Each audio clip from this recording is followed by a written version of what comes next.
All right, welcome back to the table, everybody. I am JD, and we are joined by our Are you muted, Jamie? I saw you say something. I said hi. Oh, there it is. Hey, how you doing? Back. Glad to be here. Happy New Year to everybody out there watching later. This is our first Cloak and Stagger stream of 2026. Woo! 2026, baby. This is the year. This is our year, baby. Of something. You can say it's the year of the hero. Oh! The hero. He busted out the classic. Right here. Coming to a Saltmarsh vendor near you for $24.95. Dress like the hero, impress your friends, inspire others. The fact that we If he were makes shit all ton of money of that, I'll eat a hat. wearing that shirt, and Jamie, we still had to basically put a spotlight on it. And Jamie's like, huh? What?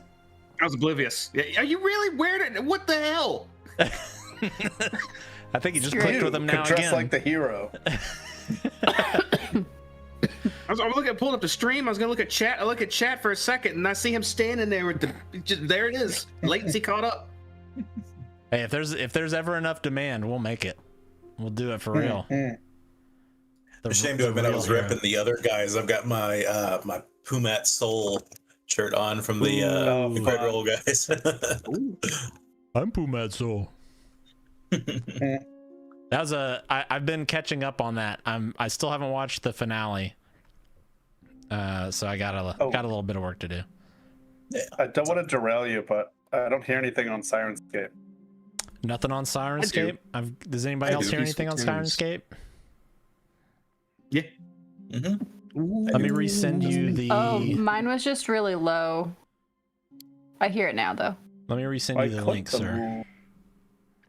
Yeah. It's doing that mysterious hanging out song that we've heard for 2 or 3 years. Somewhere in there. Yeah. It's been... I looked up the... Here, let me send this again real quick. Oh, there we go. You got it? That's weird. Yeah. Okay. Thank you. Yeah, I was looking at the... Like, when I created this campaign in D&D Beyond, and it was 2023, like January of 2023, and we're level 6, so I think we're making good progress. Yeah. Yes. I think you said we're level 7 last session. I think that was right. That's the classic, isn't it, guys? Did you say we're level higher now? That's like the D&D equivalent of saying at New Year's, like, see you next year. All right. Where was I? I don't know. So here we go. Happy New Year. We need to do a recap from last session. It was a very RP heavy session. So who wants to take us through that? If no one else is prepared to, then I will do the recap again. I'll try to fill in a blank or two. My notes are kind of stream of consciousness, and so sometimes they're a little wonky, but I will I'll do my best to fill it in. Okay, let's hear it. We never hear from our illustrious warlock here. Well, we spent a good portion of the time doing prep for the mission, our attempt to go recon the Sahuagin stronghold, which they have stolen from our lizard folk friends. We went to find Colt's friend, Sherry Copperclad. She was involved in guarding the submarine machine. I can't think of the name of it off the top of my head. Apparatus. There we go. We were looking to probably attempt to hire her to join us with this recon, give her some kind of fallback after that job is kind of washed out for her. During some of the prep, we did a little shopping. We ended up at Harry's Hooks, looking for grappling hooks, kind of a nice long interaction to find us some high quality climbing apparatuses. We went and did a little clothing shopping with Trevor. Pretty nice fella. Red picked up a new robe And we moved on to the Wicker Goat, where we came across Sherry. And she taught to us about her time privateering. And that she had lost a ship to the Sahugin before she ended up back working on land again. That's where it gets a little messy. If somebody wants to dive in, I'm open to assistance there. I'll just say we bought 4 hooks. Oh, sorry. You guys can. I was just going to say Colt and Sherry had a sleepover. And they sure did. Yeah, we bought some hooks, and the council's going to tell us if we can take Sherry, but we're essentially taking her anyways, because we're... Oh, we're all staying at Aylin's. That's right. Yep, slumber party at Aylin's house. Colton, Sherry, same bed. No, why do you always take it too far, Red? You make it weird. Oh, and Derek is supposed to look after the dog. That's right. Yep. It saves rent if you sleep in this bed. Yep. Just for a timeline perspective, I just want to add this so everyone has it. It was the 16th of Myrtle, so it's going to be the 17th tomorrow. Mm-hmm. Our ghost-inspired capes are going to be done on the 18th of Myrtle. And Kugel, I don't know if you have this written, but you did order another fancy hook, and it'll be ready in 4 days. So I just wanted to let you know you should be expecting a shipment. Wonderful. Or not a shipment, but, you got to get what you picked up. Thank you. Mm-hmm. Very good. Yeah, and just to add in a little bit of extra, y'all did go back to... So you went to the town council and kind of had a back and forth about Sherry and her punishment, things like that. Then y'all went and actually ended up meeting with her, and then ended up back at the council again, or Aelin was at least, and made a very strong case, at least to Anders, to try and convince him to let Sherry accompany you all on the ship, even though, whether or not she would actually, join you on adventures beyond the ship. And yeah, you ended up back at Aylin's and had a little sleepover. So very good. Kugel, you get inspiration for today. If you do not use it, you lose it. Understood. Thank you. All right. And with that, we will get started on today's session of Ghosts of Saltmarsh.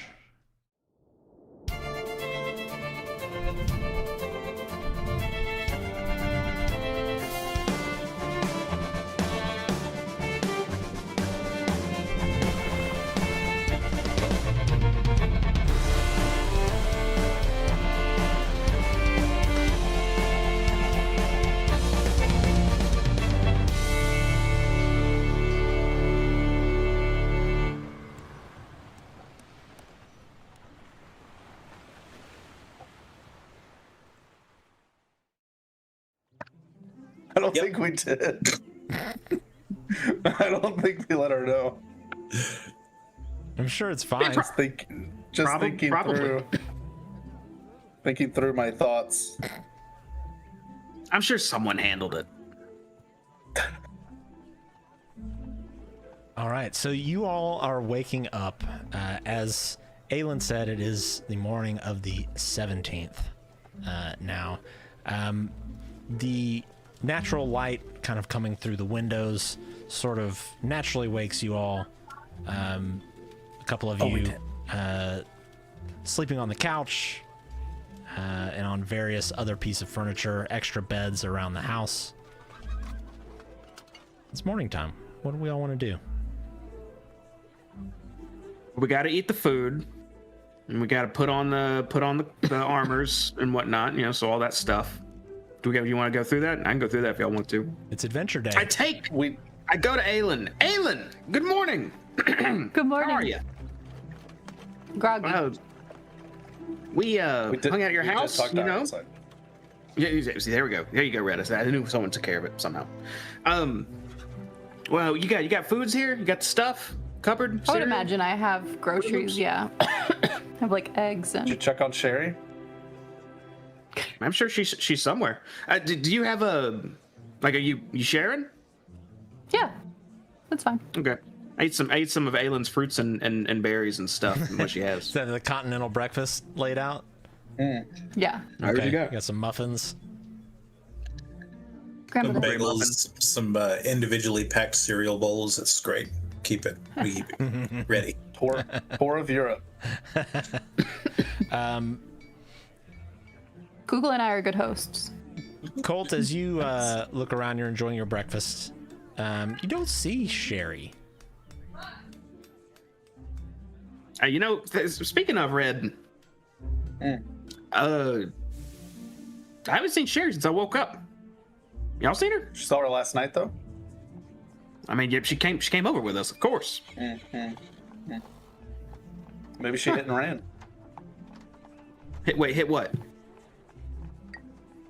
In Aylin's house?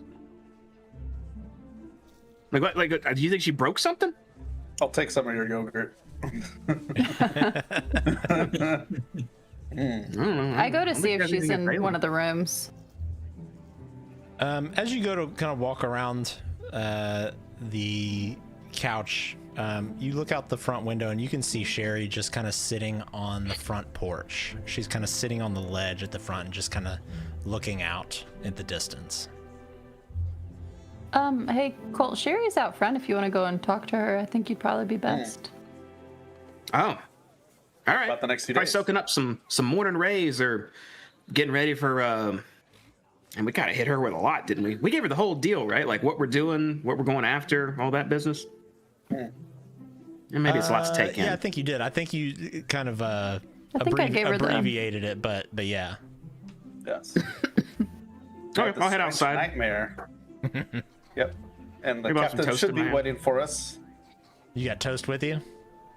Yeah, I got a piece of toast with me. It's like Okay. bitten off of. Yeah, you go out. You see Sherry. She's donned all of her normal gear, kind of a light leather armor almost, something that provides a little bit of protection, but still allows decent amount of mobility.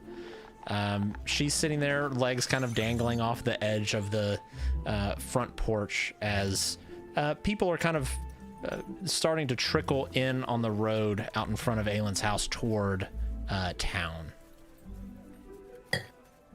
Okay, I walk up and as I'm approaching behind, I will say, "Another good morning in Saltmarsh, huh?"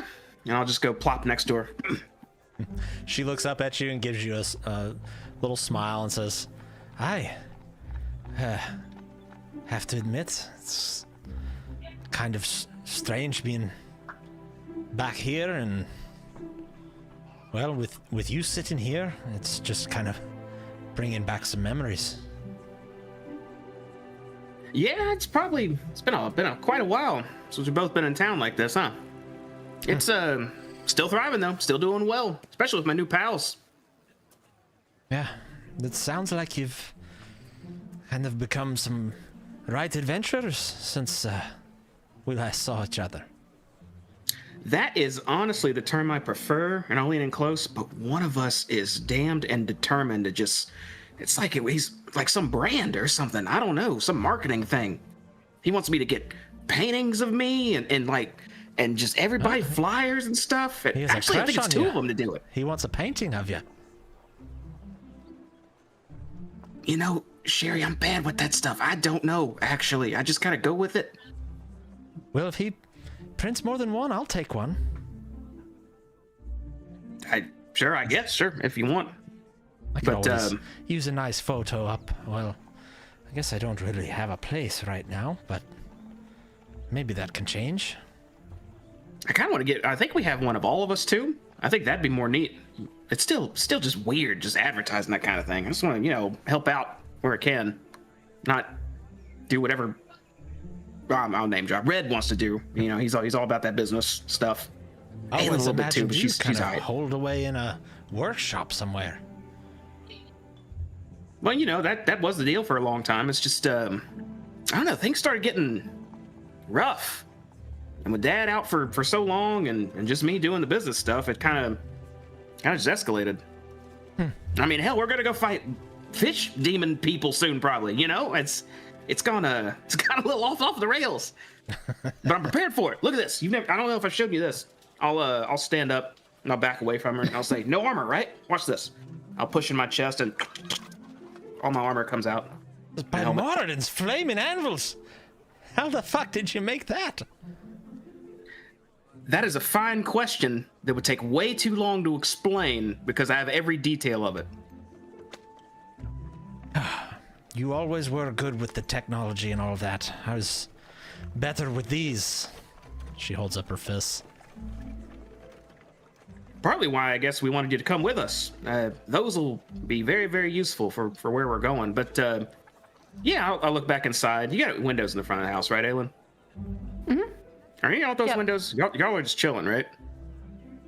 Okay. Well, as soon as I see that. But if you'd like to, I mean, we can. Yeah, have you had breakfast yet? Everyone's eating in there. We're kind of getting ready for the day. And I'll push my chest in, let my armor go away.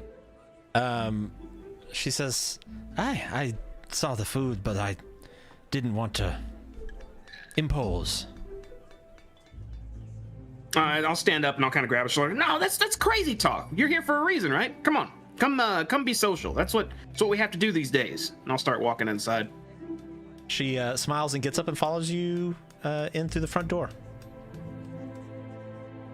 And yeah. So anyways, I didn't even do anything with my toast the whole time. Yeah. Are you trying to hide the fact that you were like peeking out the window? I call Cindy over. Cindy, right? Hey, good girl, Cindy, hey. Get some stretching. She looks over at you all and says, next time I'm gonna have to charge for the show. Huh? What show? Yeah, what show? She walks over and grabs a piece the of Cindy toast. Show? Kugal, what are you doing? Working on breakfast. You just cranking out some breakfast? Sure. Okay. Get sausage in one pan, some eggs in the other. There we go. So the morning kind of... some coffee in between flips, you know. Perfect. The morning kind of goes on a bit, and you all kind of find yourselves ready for the day. Where are we headed?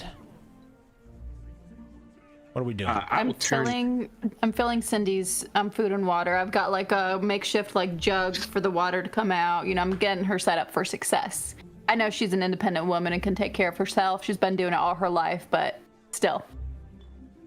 Like a gerbil water bottle with a little... Exactly. Click, click, click, click, click, click. Nice. I'm gonna turn to Red. I will proclaim to him, all right, Red, keeper of agendas. What do we have on the list today?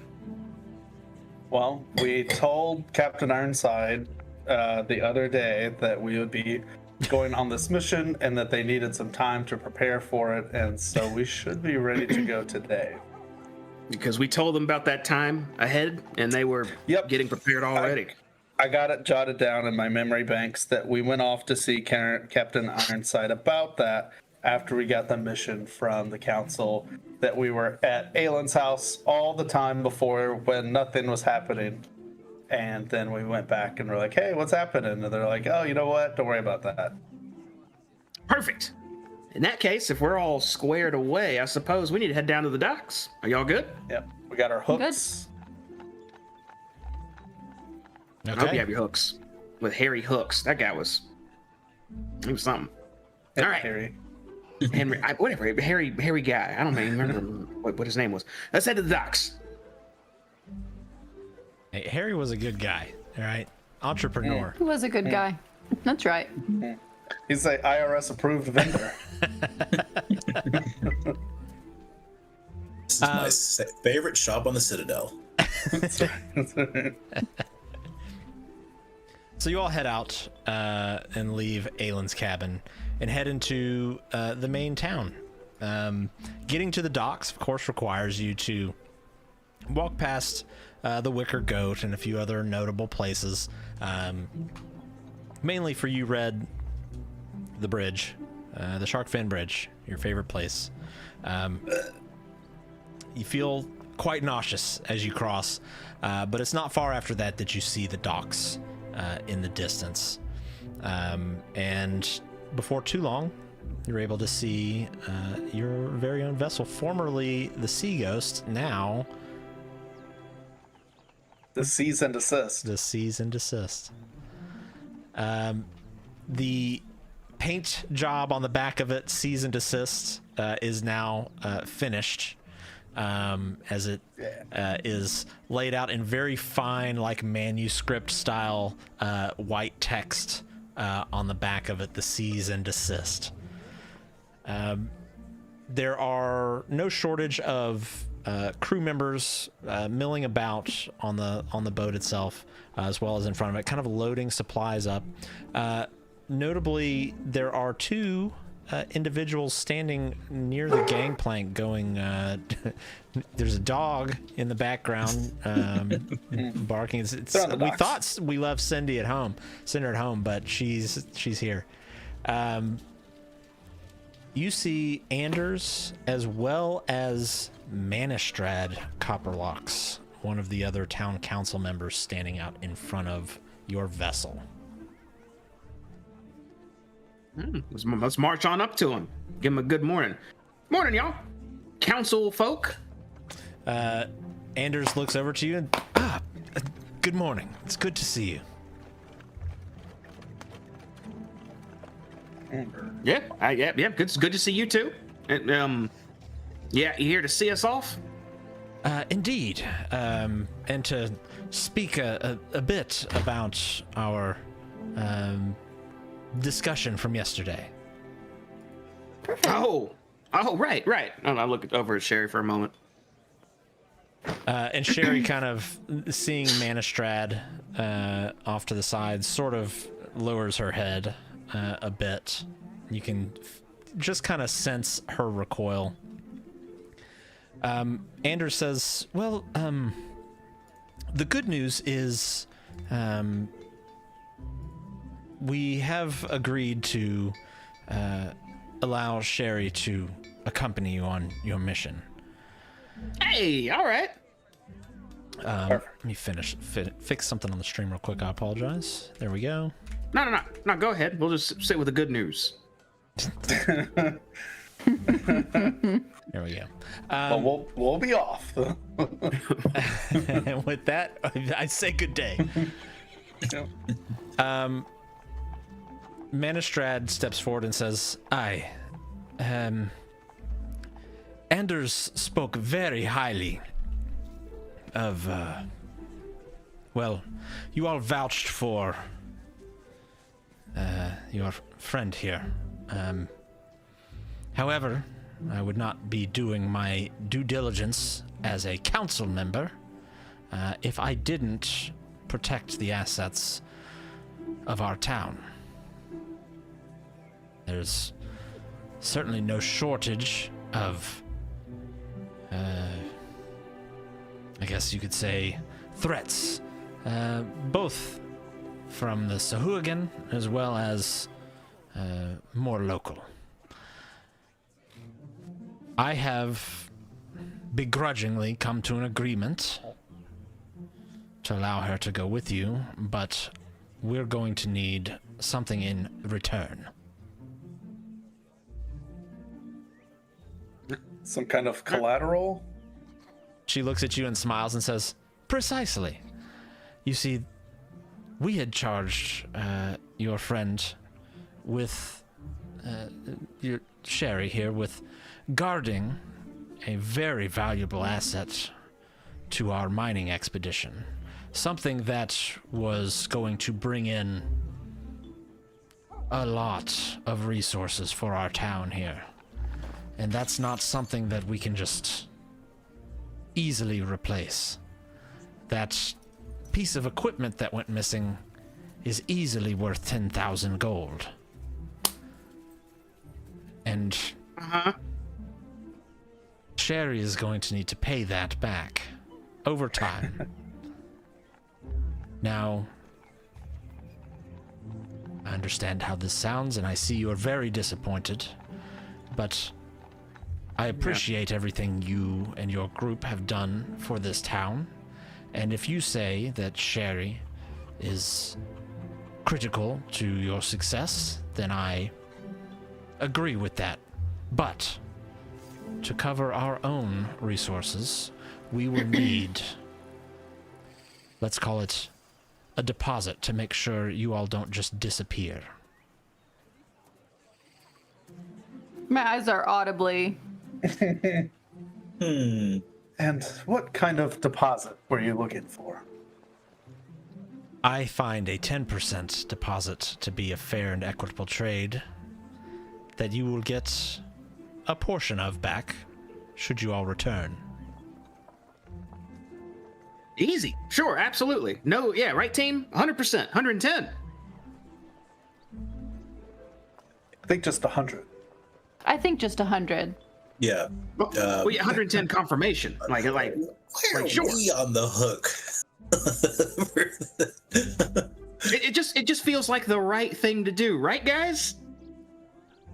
She On looks at you, Sherry's Kugal, behalf, and says, I do feel okay. like it is the right thing. However, am I pleased with this? And I look at the council people who are here. Not at all. Anders kind of looks at you and says, this was the best I could do. He says that. I'll get right next to Anders looking and say, yeah, it's the best he could do. Now I'm looking with the council looking at her. Michael Scott on the other side of the table. All right, who's got the most money? Does he might have bail money? Yeah. I mean, I have a good amount of. How much does everyone have? Let's be open and honest with each Everybody other. starts checking their cool pouches. Let's get more. There's still some details we need here. So you mean like 10% of like what we get while we're out and about, and we do the honor system? 10% of like our net worth? 10%? Like what do you mean? I think they want 10% of the 10,000. Of 10% of what the apparatus is worth. If we're going to replace it, we need to pay another one to be created. What does that have to do with us? Well, It that's has okay. everything to do with the fact that you want to take the person responsible for losing the last one. The buck didn't stop with her. Y'all hired her.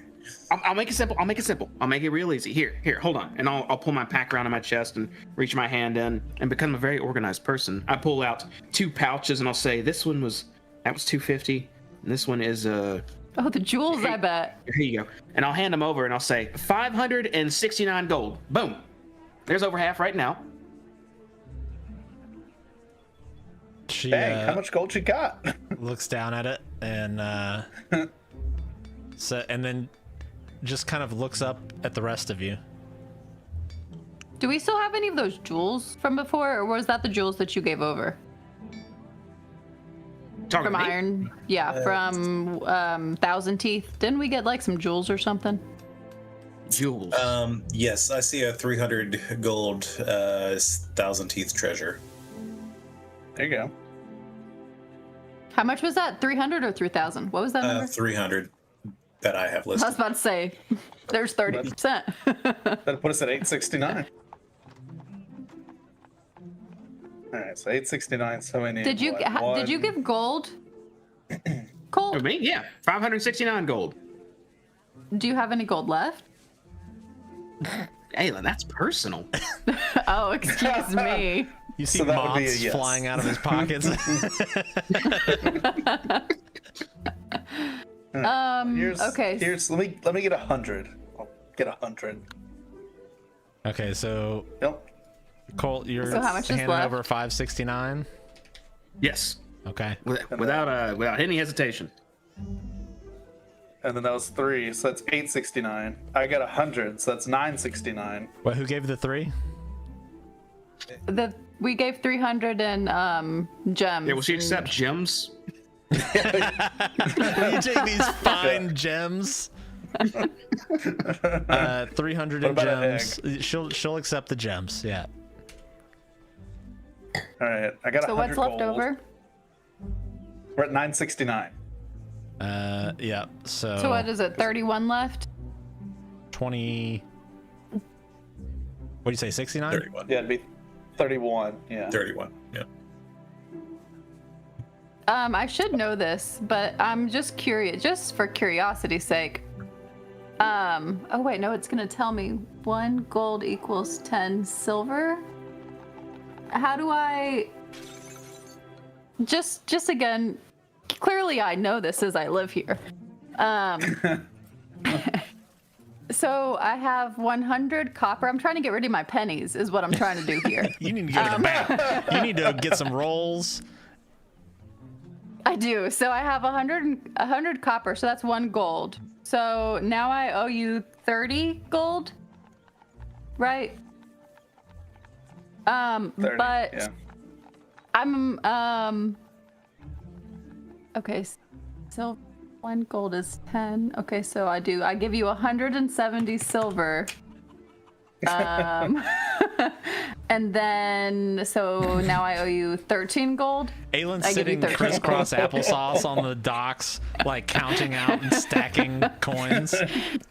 You know those people who it's like petty and it's like, I'm gonna give you this, but I'm not gonna be happy about it. Sherry, that's how I am right now with the people. Sherry leans forward in the middle of all this and is like, you don't really have to do all this. I can stay. It's not a big... I mean, if they want me to pay it back, I can work it off. It's fine. No, Sherry, we got it. It's fine. Okay, we're fine. This is the principle of the thing. Is my thing.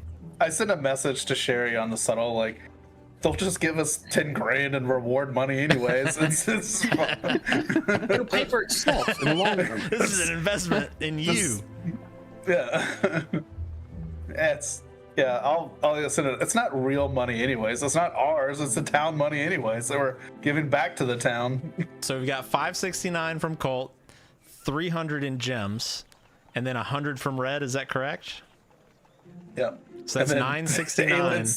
Penny rolls. And my pocket change. Hugo's gonna just like very like angrily passive aggressive. If we gotta put down the money, then I don't understand why you didn't have insurance on it. Why am I? It counts out whatever. Did he call State Farm? Yeah. So Aylin, you're given 31 gold worth of copper I and gave silver. The difference. Well, I gave 100. I gave 1 gold equivalent of whatever the lowest thing is. We need like a wheelbarrow. It's like a duffel bag. Let me see.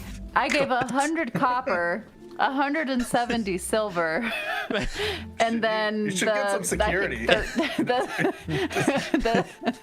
13 remaining gold. Aylin's just loud as hell walking around, and it's not because of her armor. She's just got bags of pennies strapped to her side. Well, not anymore. No, I'm good now. I gave him my pocket change. So low. Oh man. Right. May need some town guard there, Miss Manistride. Escort you safely. They know not to mess with me. All right, this will do.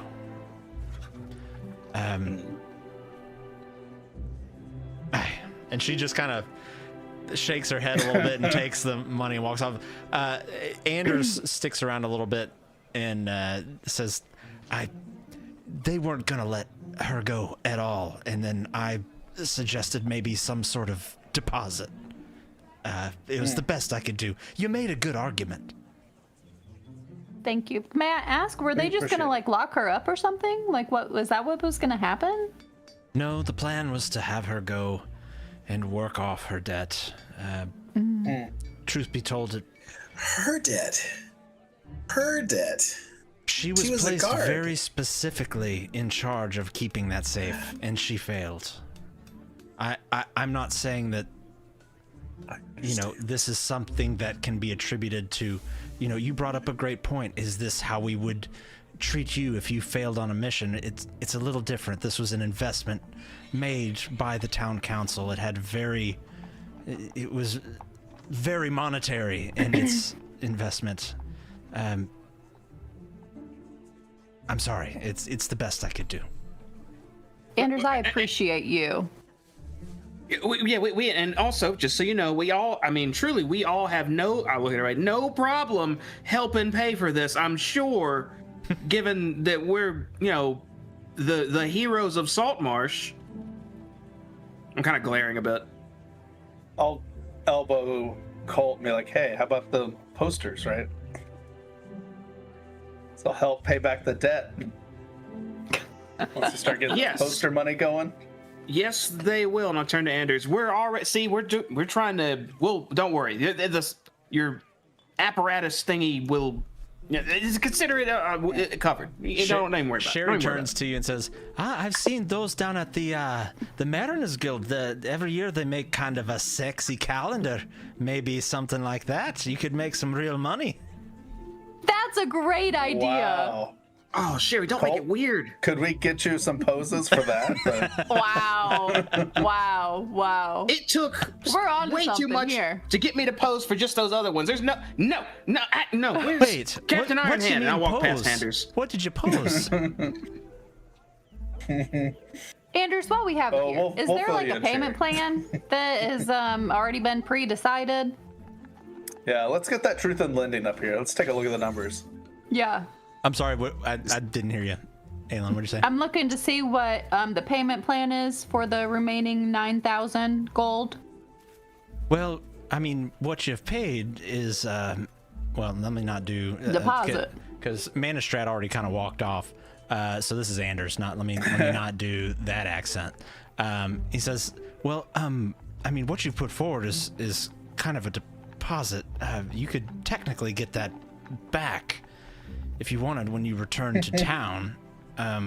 But if you'd like to, say, hey, we'd like to give this 1,000 gold worth of coin and gems to help pay it off, then that's fine. But I mean, there is no necessarily time limit to No contract just yet. Okay. Y'all can keep my change. I'm cool with that. Well, I mean, the time limit is, I mean, to be frank, it's her life, right? Just at some point in her life, it's Sure. paid back. Sounds great. But to be clear, she has to remain here in Saltmarsh. We're letting her go with you based on this kind of goodwill. I see. Does Okay. Councilwoman Copperlocks, what business does she run in town? I assume she's got a business? Well, she oversees the mining expedition down to the south. I see.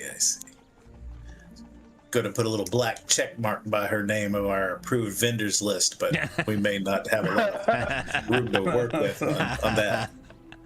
Not IRS approved. I mean, she's Not IRS approved. She's Saltmarsh, born and raised. There's, few that love this town more than, me and any of the people on the council. I mean, that's why we've taken public service. We certainly don't make a fortune doing what we do.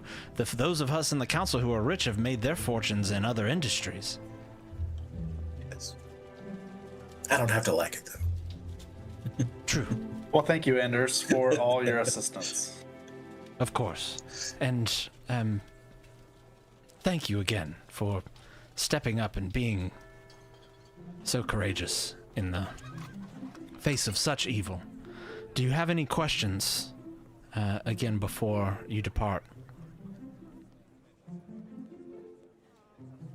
Nope. Nope, we're just the strength, the areas of importance, and the defensive measures. And then how far off attack is from Saltmarsh. Anything else we need to look for? Well, I think you have the gist of it. Determine how strong they are, how many warriors, how many captains, lieutenants, whatever. How many troops do they have? How worried and how prepared do we need to be? If there are any particular places of importance within the fortress, where are the officers quartered? Where are the warriors barracked? Where are the leaders housed? If, we were to plan an offensive measure to fully go in and clear this place out, are there any significant defensive measures, traps, areas specifically made for defense, and any other kind of preparations that they may have had for if they're going to attack the town of Saltmarsh? Do they have any special abilities that we're unaware of? Do we know how much the pay was for us to come and do this? We didn't specifically address pay, no.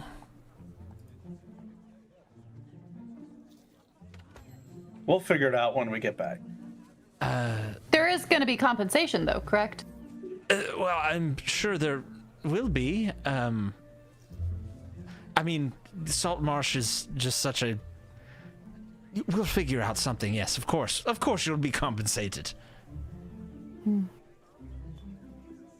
We appreciate the boat.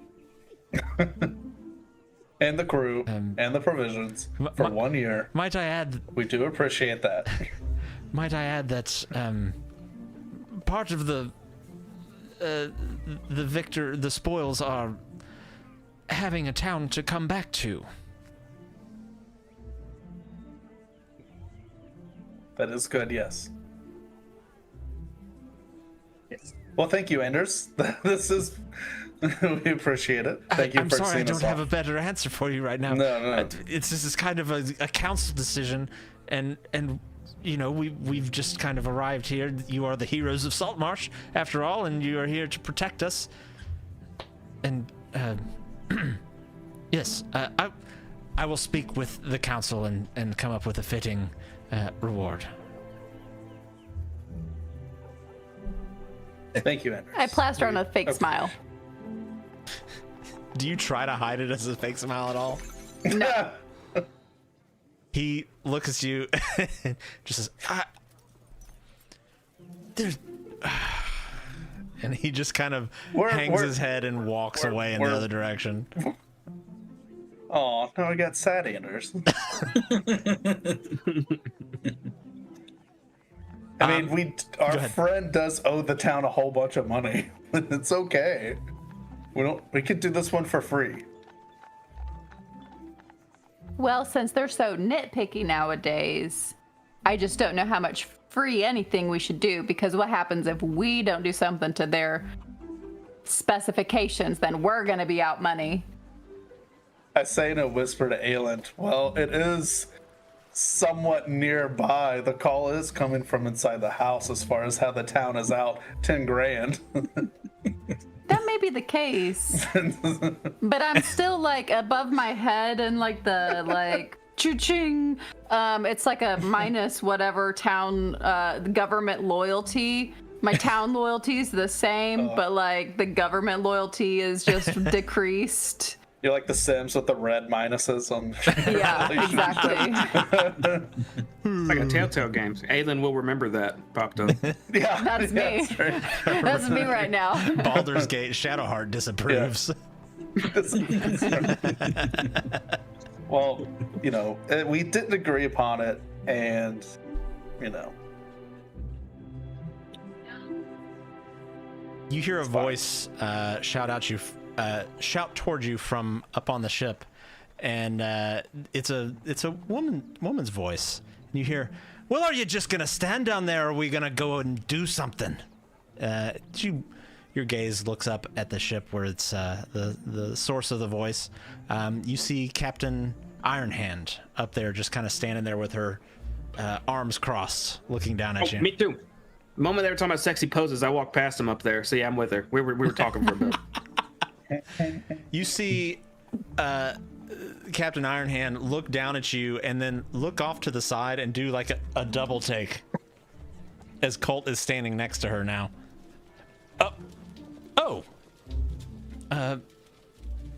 Yep. Are we doing something or what? Yeah, we coming, guys? We're what? Joining. Coming. We're coming. Sherry, do not feel any guilt about this. We will get this figured out. Indeed we shall. She says, you really didn't have to, but thank you. You make your way up onto the main deck of the Cease and Desist. looking around, it's kind of a familiar sight. Lots of deckhands making their way around the main deck, moving cargo here and there. And overall, kind of just, it looks like everything's about ready to depart.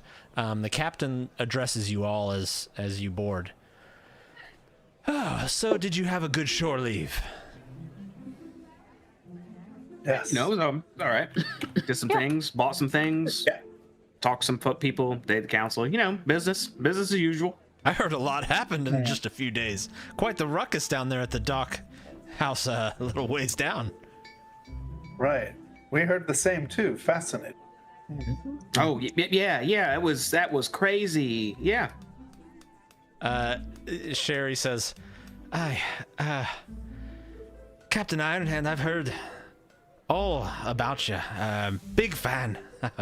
But I don't want to talk about the docks. It's kind of my fault. And No. We're fine. And Gilda looks down and says, "Oh, well, all right. Sorry, didn't mean any offense. Just all kinds of hubbub about it."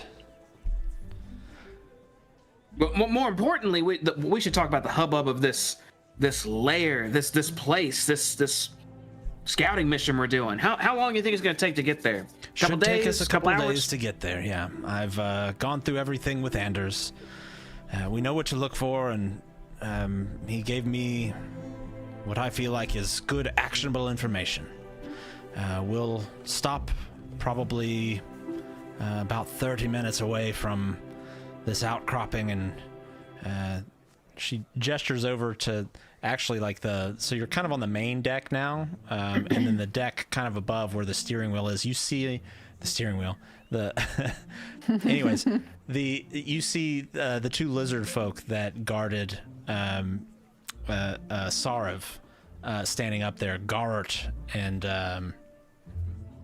oh shit, I can't remember his name. I will look it up. I'm so sorry. Drawing a blank right now. But the two lizard folk, the main guards for Sarav, are standing up there, and she says, and we have a couple of locals to help us navigate as well. We'll stop about 30 minutes out, and they will row you in a little closer, hopefully keeping us concealed. You mean the lizard folk? Yes. All right, that's what I'm talking about. And I start marching towards the steps, stepping up. Hey guys, I want to go in for the hand, like grasp the hand. You're on the crew now. Look at that. Things coming together. Just being all hype about it. One of them doesn't even budge. They just kind of have their arms crossed looking at you. They're just very serious and stoic. The other one hesitates for a moment and reaches out and shakes your hand. All right. Welcome. It's good to have you on board. Guys, we got lizard folk crew now. We Sherry, go see how and awesome recover Rockholm. That's right. We recover Rockholm. Sherry, see how awesome Colt is now? He is the hero of Saltmarsh. Indeed, this is a totally different side. Yeah, yes, we heard you. Yeah. Shut up.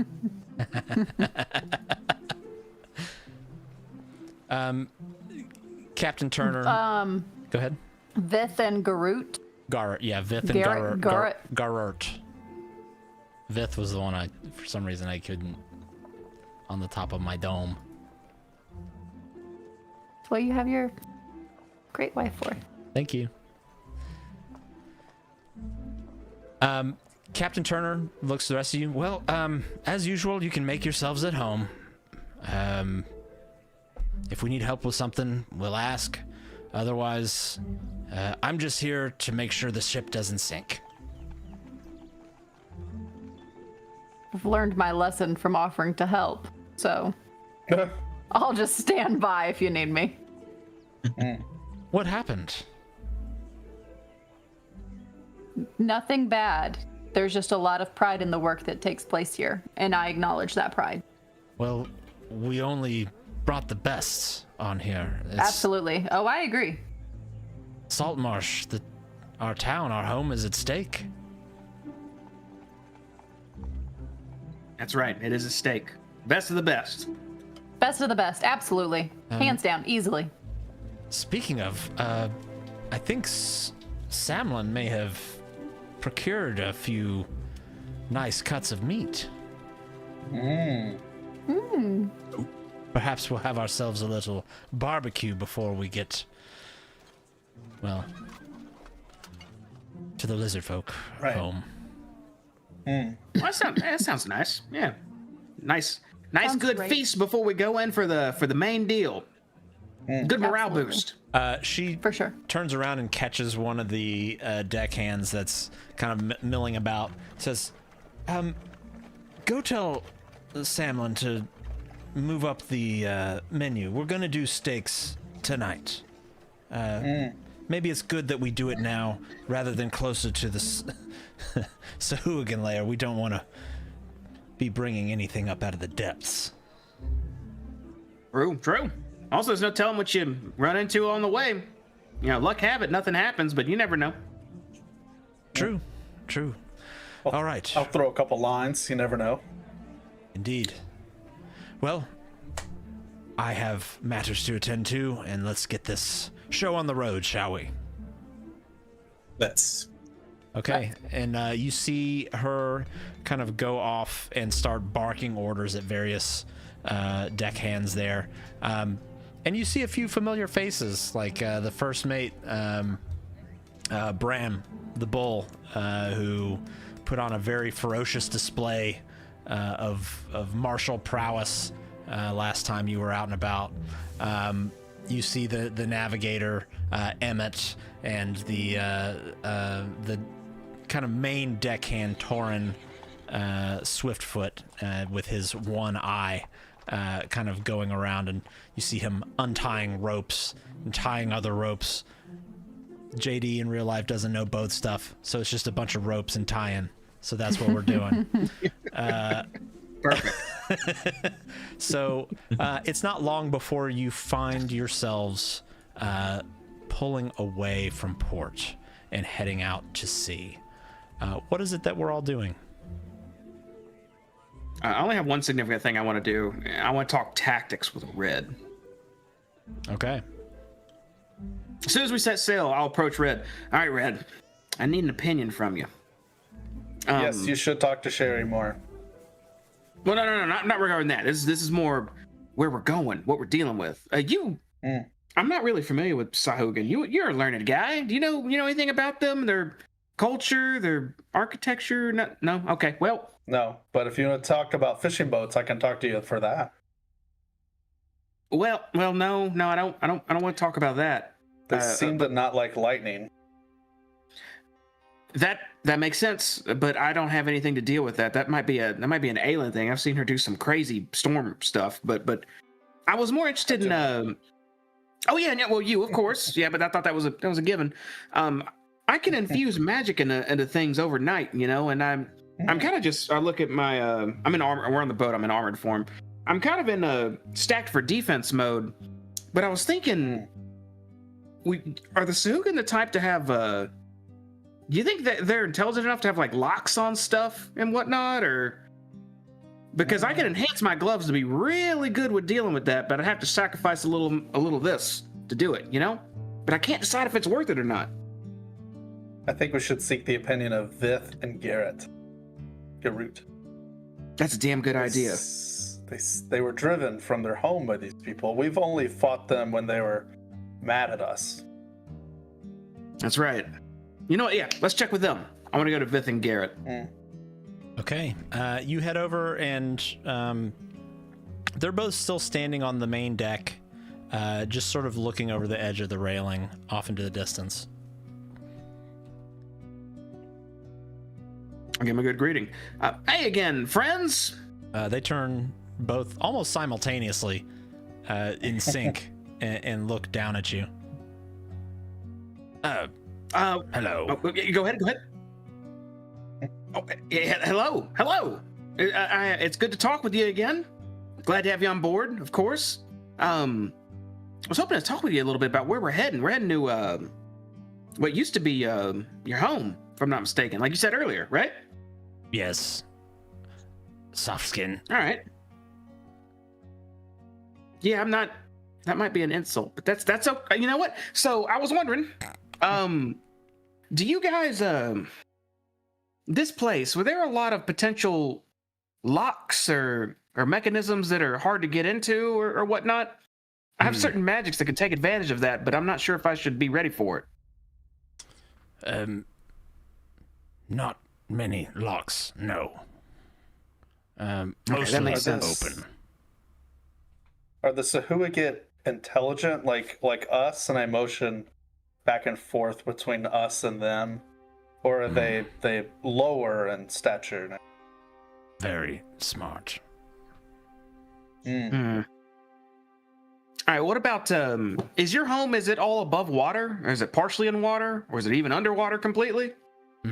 All above water, but scouts say partially underwater now. Okay. All right, well, that may answer one. Witchcraft. I see. Are there any weaknesses to the Sahuagin? Say again? Are there any weaknesses to the Sahuagin?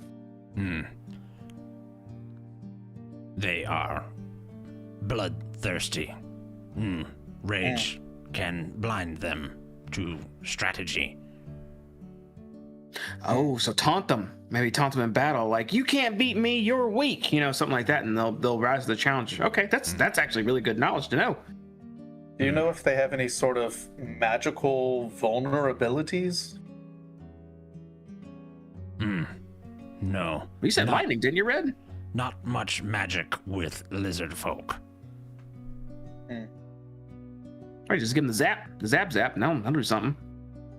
I don't know about fire. Everything's all wet. Right.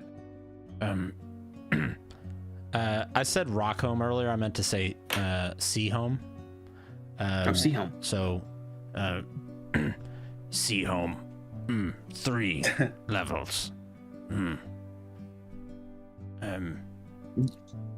Main entrance now sunk underwater.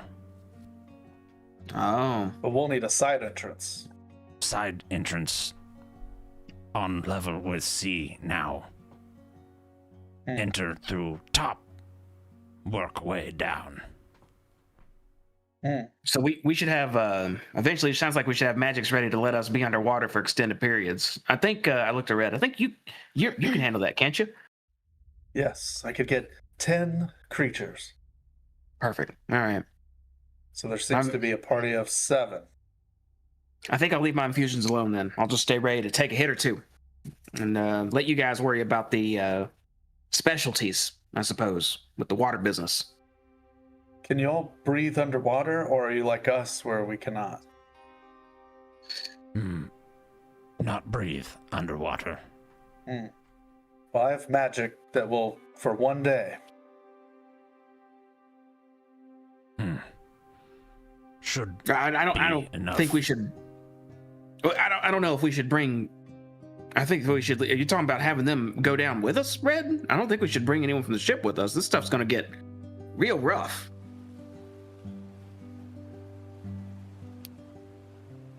You just a shrug? That's all you feel, Red? Just shrugging? It's not our choice to say. I look back to the lizard folk. I suppose so. It is their home. Yeah, fair enough. Well, I didn't have any more questions for him unless you did, Red.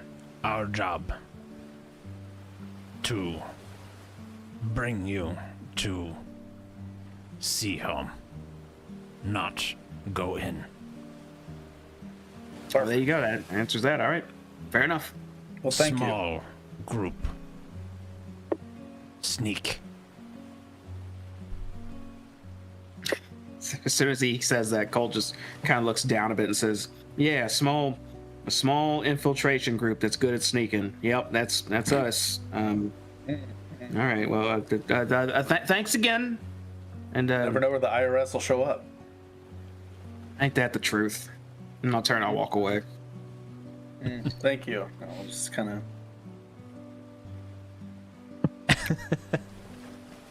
That's all the unique stuff I wanted to do. Okay. Unless something pops up. Anybody else looking to do anything specific? Just some fishing. Aelin, you didn't want to go into the kitchen? No, I'm good. All right. As you're pulling away, the cease and desist slips out of Saltmarsh on a steady tide, the sails catching the coastal wind as the town's familiar docks fade into the mist behind you. And for the first few hours, the voyage feels almost peaceful, routine even at this point. Crew members fall into practiced rhythms, lines are checked, watches are assigned, and the ship settles into the comforting creak and groan of the timbers under sail. By nightfall, the coast grows a little wilder on your east.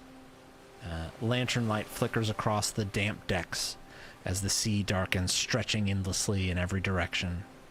The stars above are sharp and cold, reflecting in the rolling black water.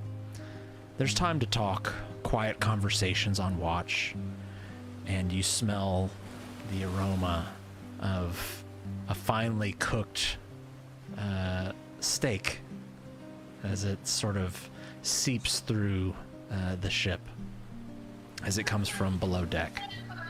And the subtle comfort of being among allies as the ship cuts onward in the dark is a bit relaxing in a sense. After a while, you hear the calls for dinner as you go down and grab your meals, as Salty Sam, as they call him, has put together and crafted an incredibly fine meal of like perfectly cooked mid-rare ribeyes with delicious asparagus and potatoes. It does not have any business being the meal that is served on a ship such as this, but again, only the finest here on the Cease and Desist. Anything y'all would like to do before nightfall or full? It's kind of dark now, but before like bed and all of that. I just pray to Valkyr and thank him for watching over us. Do you do that out in open? No, just in my brain to myself. Oh, like you don't? Do you like do a thing, or you just like thank you, Valkyrie, and that's it? No, like if I notice you doing it, myself. I'm gonna come and take part just a little bit because he gave me a leg, like a good leg. I guess if I you would notice you doing probably it. see me like praying to the side. Like Okay, I don't well, she announce does that I'm doing it, but like you could see me if you're looking around and see me, then you could see me like eyes closed, hands resting on the side rails. Yeah. If I'm close enough and I see that, I'll kind of just be close and I'll be up. Just that's it. I just do like a nod and then I back off. That's my prayer. Aelin, you would notice this. He's real. He's real. He is real. Okay. And with that, darkness kind of fully falls along the ship there, your vessel. And you go about your business doing, little things if you're trying to fish, things like that, until kind of the night naturally concludes and you find yourselves in your bunks, fast asleep. The second day brings low clouds and a heavy sky. The air grows salty and thick. The seabirds circle more frequently, and their cries are carrying farther than they should. The water changes here, almost shallower, murkier, broken by reefs and shadowed shapes just beneath the surface. Everyone aboard feels it. A sense that you're leaving familiar waters and entering a place where it almost feels like the sea itself is watching. I'll pull up a little bit of a map here. Is this that like super dark end of day or the morning? It's kind of the morning. Okay. So you all find yourselves further north than you've been, at least on the water, just over here off of the western coast of the Sword Coast. Is there anything in particular we're doing today? Routine, make sure armor's good, make sure tummy's good. Little hype talk with the crew. We got this. It's time to, we're gonna get to work. Nothing special. Okay. At least not for me. So Sherry approaches you. Oh, hello.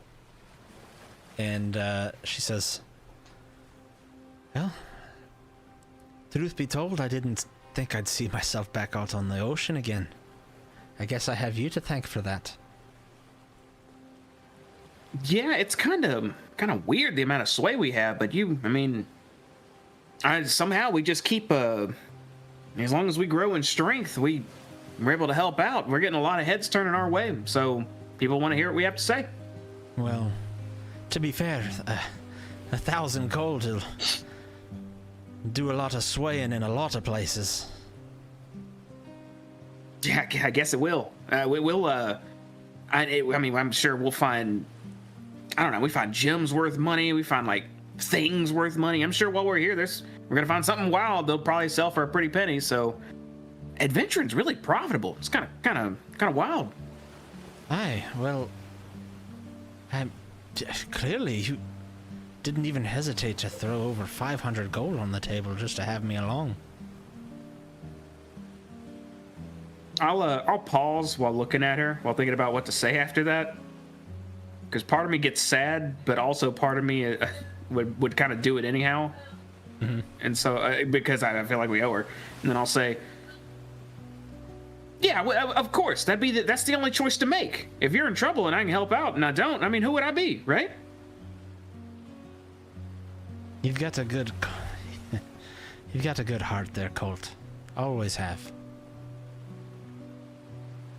Oh, well, yeah, you too. And frankly, I'm kind of glad someone else will be up there, like, someone's trying to stab or shoot or throw or grab or claw me. I'll have someone next to me who's also having to deal with it. Kind of took after you in that regard, and I'll hold up my fist.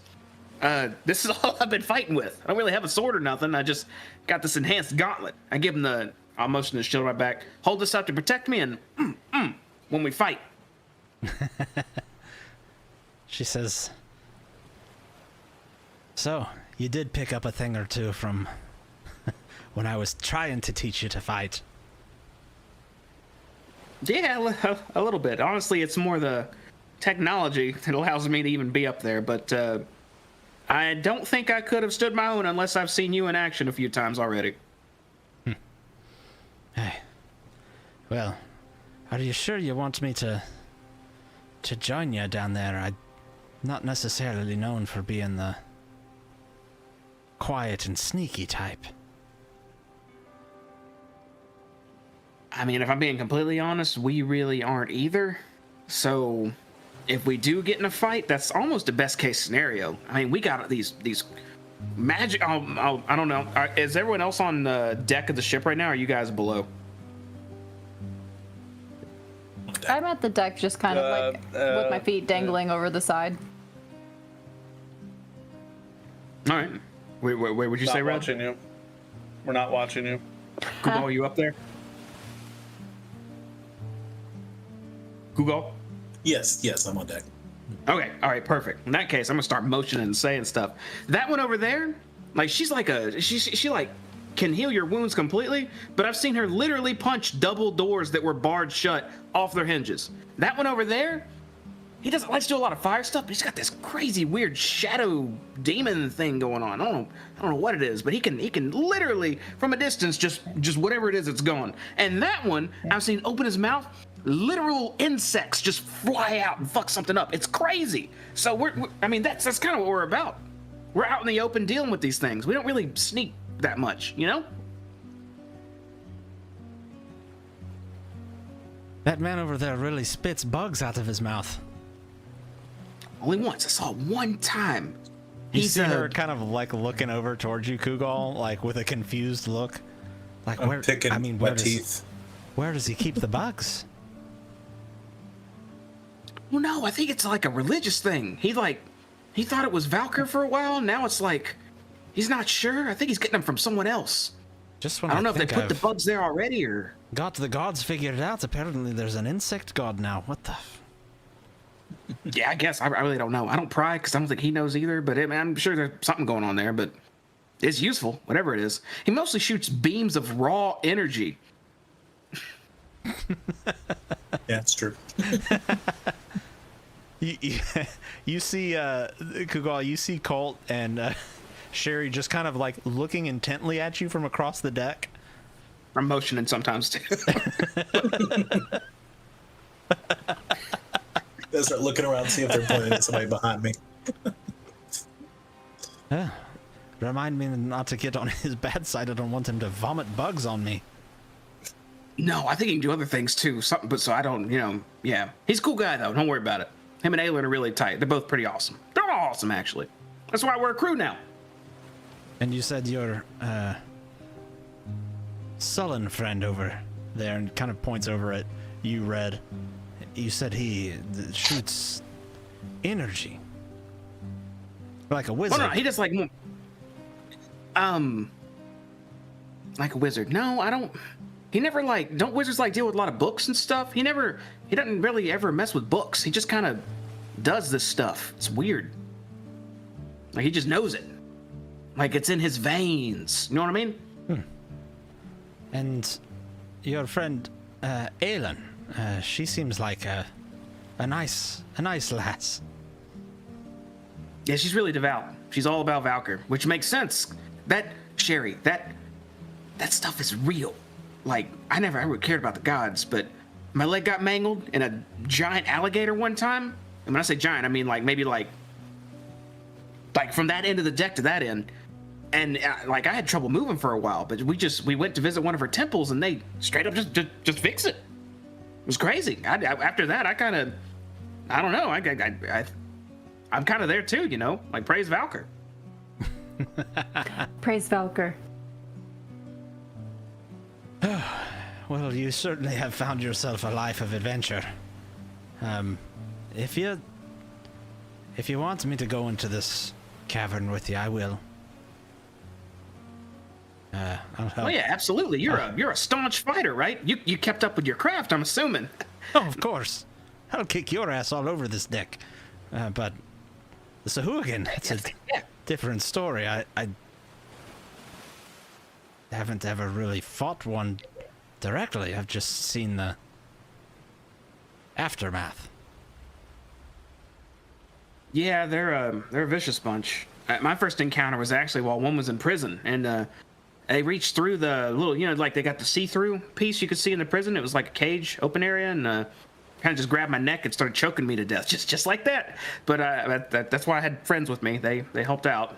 So they're pretty big, Sherry. This stuff is not to be worried about you at all, but this stuff is definitely a little scary. And I'll kind of look off a little bit saying that, but I mean, as long as we're all together, I feel like we can handle anything. I mean, we're doing this all for Saltmarsh, and there's nothing else more important, right? Aye, indeed. What is more important than home and family? Exactly. So absolutely, I want you down there with me if you're willing. If you're still willing to come. I mean, there's also the ship. I mean, if something may try to board during, if you want to guard it, but that's your choice. But I mean, I'd love to have you down there if you're willing. I'll leave the decision to you. If you want me on the ship, I'll stay on the ship. If you want me down there with you watching your back, I'll do that as well. All right. From what I understand, that's good to know. Another day. So, time to think. Okay. Yeah, I got that. Do you have a preference? Nah. I'll do whatever we need to get back home safe. Is she equipped right now, like with weapon and armor and all that? She's got kind of just her normal kind of leather armor on. But no like axe or sword dangling? She has a single axe on her waistband, on her belt. I'll look down at her axe for a moment, then I'll say, so, like, what is your style these days? You got a shield, or you just go in with your axe, or how do you handle stuff? She says, shield normally holds me back. I like to get in there a bit. I see. All right. So you're kind of, I see you got your leather armor on, you got your axe, no protection. So you're kind of, would you say when you go into battle, you kind of just go into some sort of rage and start throwing down, or? Well, I try to keep my temper in check nowadays. It got me in trouble quite a bit when I was young, but no rage. But I am quite proficient with, well, pretty much anything you put in my hands. She kind of gives you a wink. Oh, I see. So you're like the good fighting type. I understand completely. And I wink back. Exactly. Perfect. All right. Well. All right. I guess I'll talk with my group just to make sure. I'm pretty sure they're all going to want you there, but just in case, I'll have words with them. See what we're going to do with you now that you're here and all. You know what I mean? Aye, indeed. I think I'm going to go down and give what they call him, Salty Sam, a hand in the kitchen. He seems like he could use a hand or two. All right. Hey, good luck with that. I'm gonna go find my group. All right. She nods and kind of gives you a pat on the side of the arm, and you hear her kind of. So what you hear is her go down the steps, make the turn, and open the door to the kitchen. And as the door opens, you just hear this kind of yelling, cursing, screaming halfling voice come out of the kitchen, just long enough for the door to close, and then it kind of muffles again. You're pretty sure you heard somebody just get called a donkey. All right, I want to group huddle. I want to get the crew and talk. Okay. Everybody's kind of all right out and about there, so it's pretty easy. Okay, team. Actually, I just spoke with Sherry, and I want to get y'all's take on it. We're going in on the reconnaissance, I guess, even though, we don't really sneak, right? Am I right on that? That's not really us. I mean, I'm not super sneaky, but I can try my hardest. Right. Yeah, that's kind of where we're all at. So if we see something, we're probably, we're doing something about it. But Sherry brought up a good point. Do we want to go as a 4-person strike team in there, or we want to bring her along? Well, that's up to Sherry. That's what I figured too, but she's kind of just waiting for orders. I asked her preferences. She said either or. What's her skills? What does she do? I mean, I see her axe.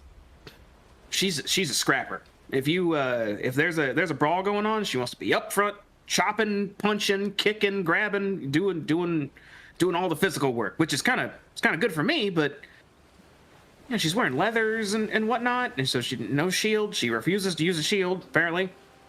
And I'm kind of I'm kitted out and I got protection, so she'd be up front with me to wailing on things. It's good to use protection.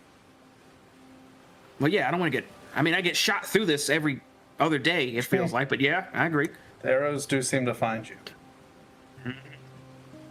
So, I mean, if it left to me, I'd say bring her down. I mean, she's definitely tougher than me. I still think, even now. But I figured I'd ask y'all and get your opinion. Whatever you guys think is best, I'm good with. Bring her on. Right. All right. Sneaking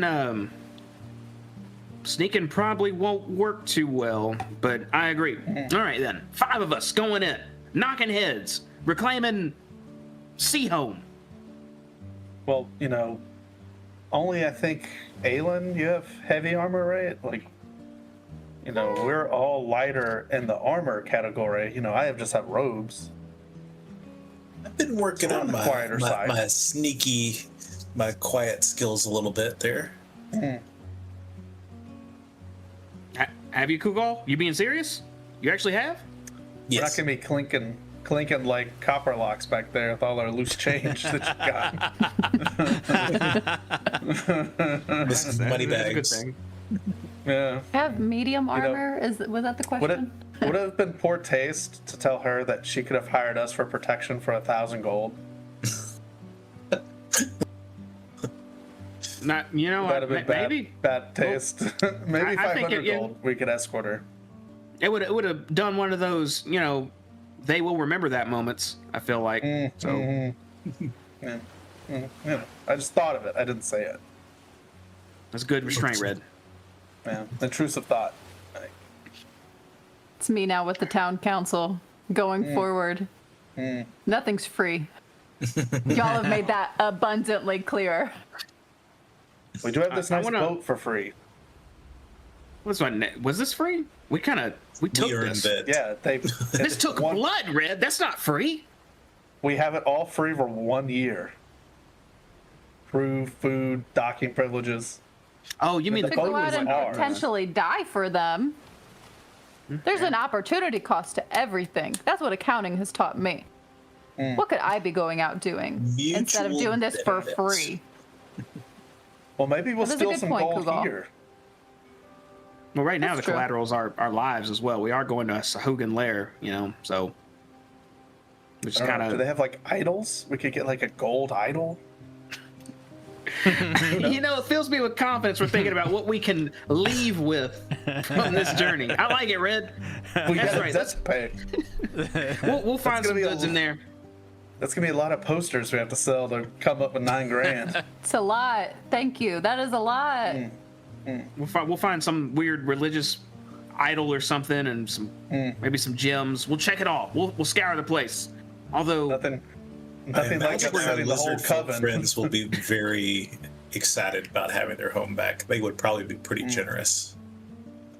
that's true. Right. Although we do need to consider we weren't told to necessarily clear the place out.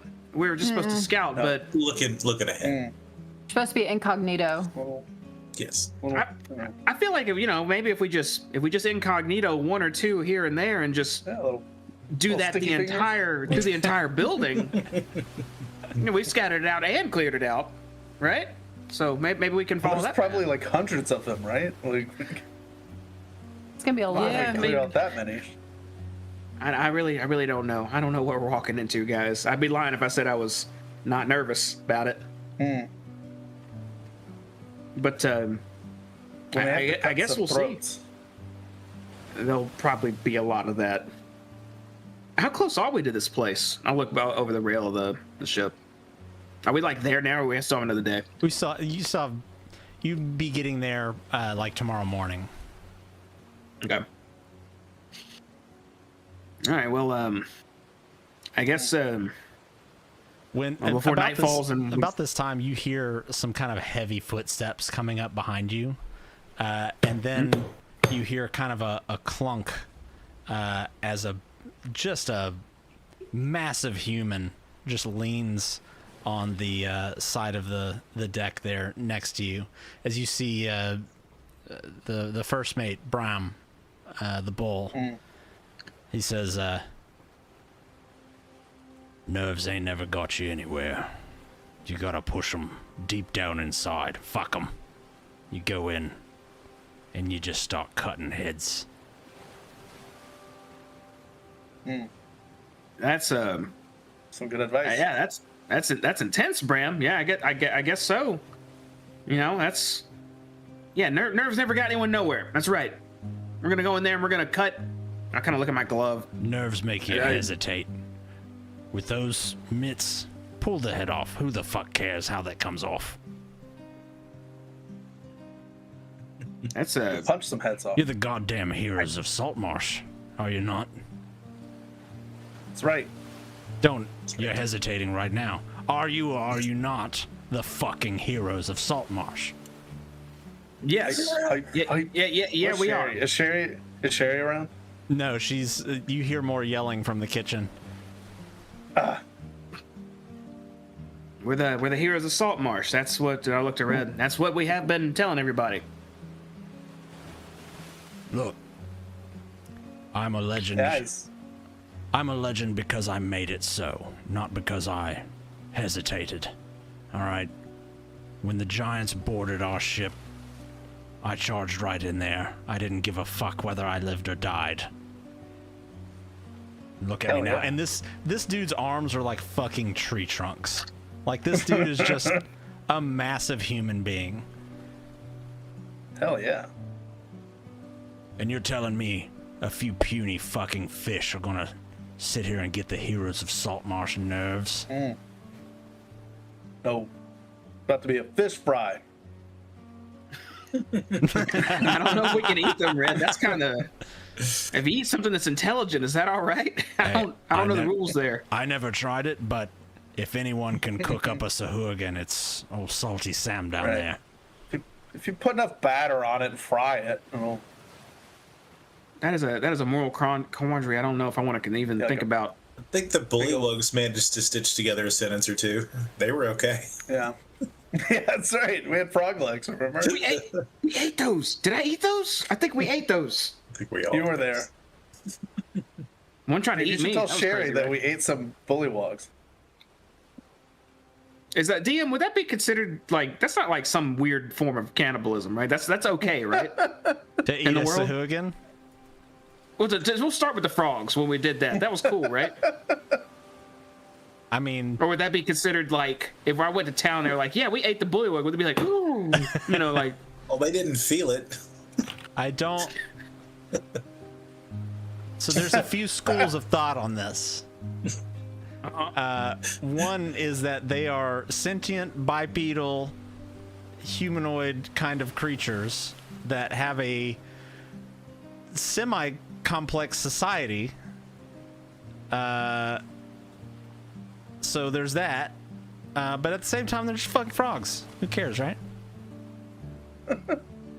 They go really well with some Cajun seasoning. It was awesome. I mean, they know enough to create weapons and fire and shelter.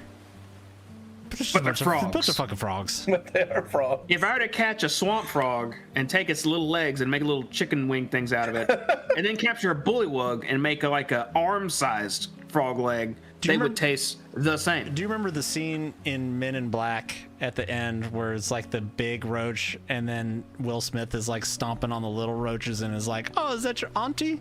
Is that? Yes. It's kind of the same thing. Okay. Hey, they're fine. Well, you know, if we happen to get a, I'll look to Bram. If we get a Sahuagin, if we actually, you know, have a body, maybe Sam can whip something up with it or try it out. I don't know. You know, new experiences in life, right? We've already had bullywug, so why not? You know, we could check out the rest. You made a bullywug. We could ask the. Oh no! Don't say it like that. Would they eat a bullywug? Yes or no? Have they had Sahuagin? Yeah, we can figure that out. I mean, that's fine. How'd it taste? I want to know. I mean, I've had frog legs. There's just got to be like big frog legs, right? Yes. I think it was. Just like that. Like chicken. Hell yeah. I don't know if this is okay still. Well, we ate them, and they're dead, and we're alive. Look, I'll try anything once.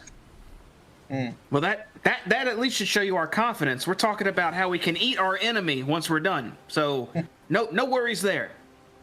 All right. Well, I just don't want you getting there and hesitating. All right. You got a mission. Go in.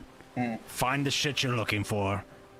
Kill what you can on the way in and the way out, and then we get the fuck out of here. You won't have to worry about that. I feel like we're pretty good at that, especially with all of us here. I feel like we're almost unstoppable with what we got. So he takes his hand and like punches it into his palm and says, "Damn right." I'll give him just a smile nod at that point. Let's go. He gives you a very hard pat on the back as he turns and walks away.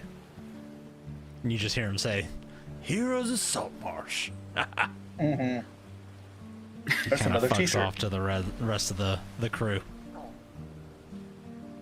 I'll turn to my group and I will say, "I'm wearing armor. That hurt. That actually stings still. Well, he said he fought off giants off a boat. Yeah, well, I think he just used his damn hands to do it too.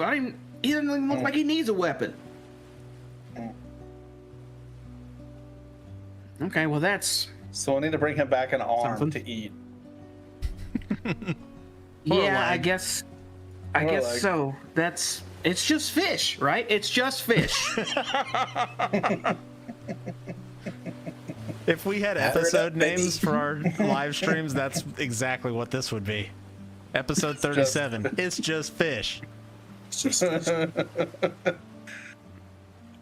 And I mean, y'all, how do y'all feel about that? I mean, is that a fish people? It's just fish. So if they live in Saltmarsh, I think that's cannibalism. What do you mean? So like if it's not a for human. us, anyone that lives in Saltmarsh, that's cannibalism if we ate them. If it's a citizen. You know, right, it's like humans, elves, dwarves, half orcs, any creature that would be living, lizard folk, you know. So if a Sahuagin was a species that was friendly and lived at Saltmarsh, you would be vehemently against catching a bad one and eating it.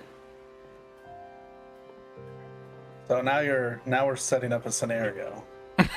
So like a bad one as in like they're a criminal and their society's good?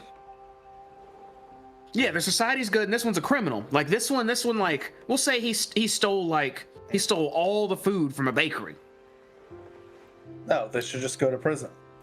He stole all the food from a bakery. We're not going to cut their leg off in prison and eat it. That's cannibalism. What if he killed the baker? Well, he can be put to trial for murder, and whatever they do is there, but you don't eat them. What if he killed the baker and took his wife? There's no limit here. This is no matter what. If they're a good, race, they're on good terms. They're like, say they're like half elves. And I point to myself. You don't just eat bad ones. But they're not our same commit species. Crimes.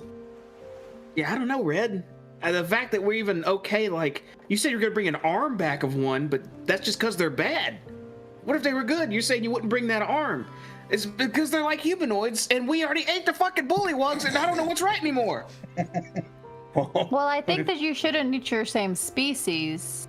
Right. But I do wonder now, Red, where do you draw the line? Is it that they can speak and they can't speak? Because you eat. God, there's like this, I like out of character, there's like this term in D&D for like humanoid people. It's like not but like something like that. Like, I can't think of it, but it's like all like dwarves, elves, humans, whatever. They're all like something, and then beast folk and other things are like other people. I just can't think of what those terms are. Do you have a proper list of this? That's problematic. If you answer yes, then that's a problematic answer. I'll get back to you on it. But no, if, say for instance, what was his name? The fake sea elf? Oceanus? If he was if he was a real sea elf, that would be no. We do not eat those people. I was just looking that up a minute ago, the Mahinti. Or because he's Malenti, yeah. Oh. Yeah. But because he's a Malenti, you would? Probably not. He looks just like a real sea elf, so no. So if they have the stature of a, I don't like this. I do not like this. I don't think we should eat any of them. Yeah. But no. See, it's just too humanoid.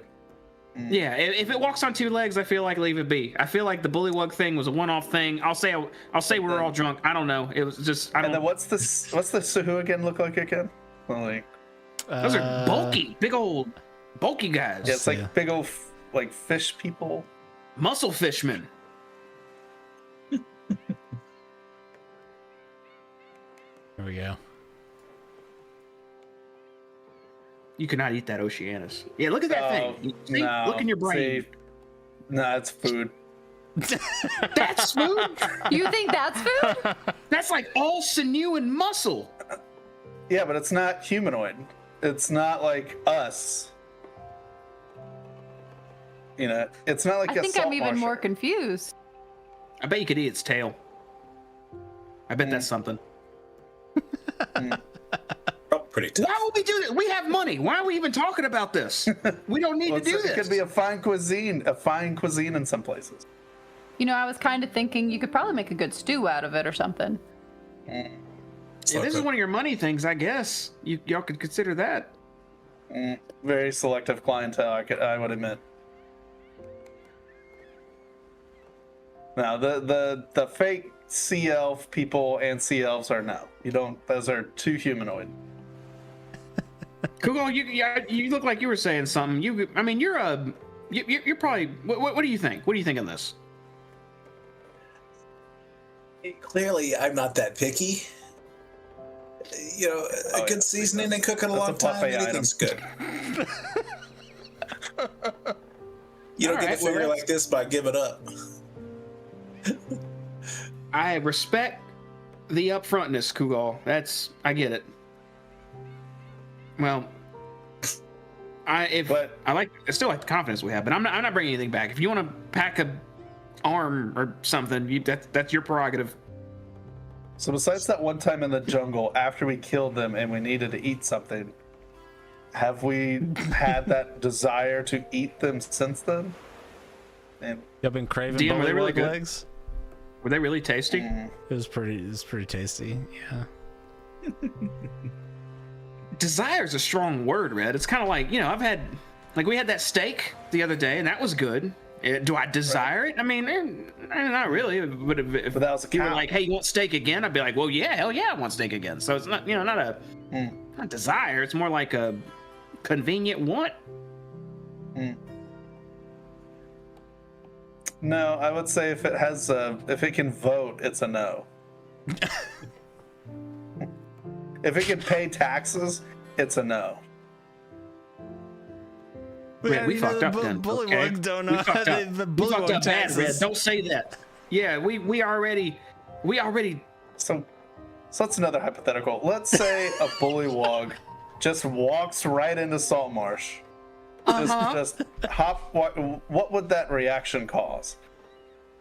Oh no, a bullywug! Quick to arms! Would the guards just kill it because it's an animal? Well, I mean, they'd hold up their weapons, and if the beast? bullywug was like, if he was stupid enough, just go "Rah, rah, rah," and just at them and not like show some gesture of passiveness, then yes. He just shows up, and then the guards are just gonna kill him. But then, let's say a sea elf walks into town. They're not just gonna immediately murder. DM, are sea elves like, they're not common, they're not uncommon, they're rare, but are people aware of them? Yeah, it's more of like I've heard of them, but I've not really seen it. And Especially folks that live like on the coast. If you're like from kind of further in on the mainland area, you probably are not familiar with a sea elf, but like people on the coast would have at least heard of them. There's no writings of like them showing up and just killing or kidnapping people or something, though, right? Red, Correct. What did Deacon just say? Oceanus walked around town, and nobody did anything with him, and they should have. I feel like, I mean, that's special privilege though, Red. I feel like with us, I mean, you could be a, I don't know, what are those hyena things I read about? They're like demon hyenas. If you had anything with us, I feel like people be like, oh, that's the hero of the Saltmarsh with that, neat, and then they just go about their business. But that's because of you, and you actually. I look towards Aelin as well.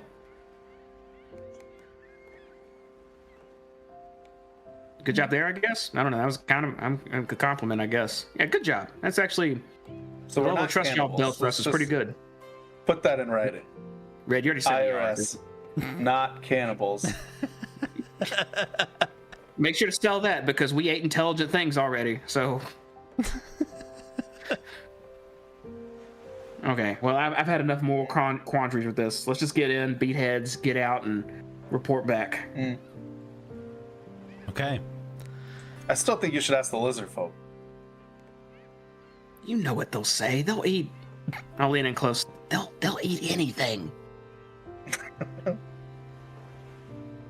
They would probably eat the bullywog for sure. Do we know that they'll eat anything? They're lizard folk. No. I mean, come on. They'll eat us if they had to. Soft skin. Colt's being a little Soft racist. skin. Yeah, I get that. That does seem a little prejudiced. He They calls are me envoys. soft skin every time he talks to me. Who talks about someone's skin based on softness? That's Well, predator talk. There are new. Well, James it Ash. would be if he said, "Hey, dinner," or "Hey, food." That's too on the or nose. something. They wouldn't do that. That's too on the nose. Soft skins, they where the line's drawn. We have a lot of cultural things we're trying to figure out with Sarif and the council and stuff. So they have a whole Yeah, I embassy suppose now, so. so it's an exchanging of cultural information. We'll learn more about them as time goes, I suppose. I'll ask him on the boat.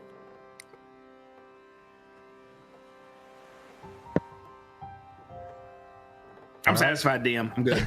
Let's see. I got more questions in my head, but we're gonna let lie. We'll bring him up. We got a whole trip home. We can go through it. Apparently, softness of skin is a qualifier. All right.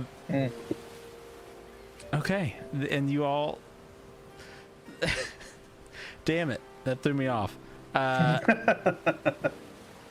You all find yourselves kind of winding down for the evening, and not before long, in your bunks, asleep, ready for whatever the next day brings.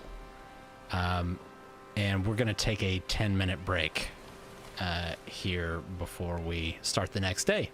So, hang out here with us. We'll be back in 10.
All right, and we are back.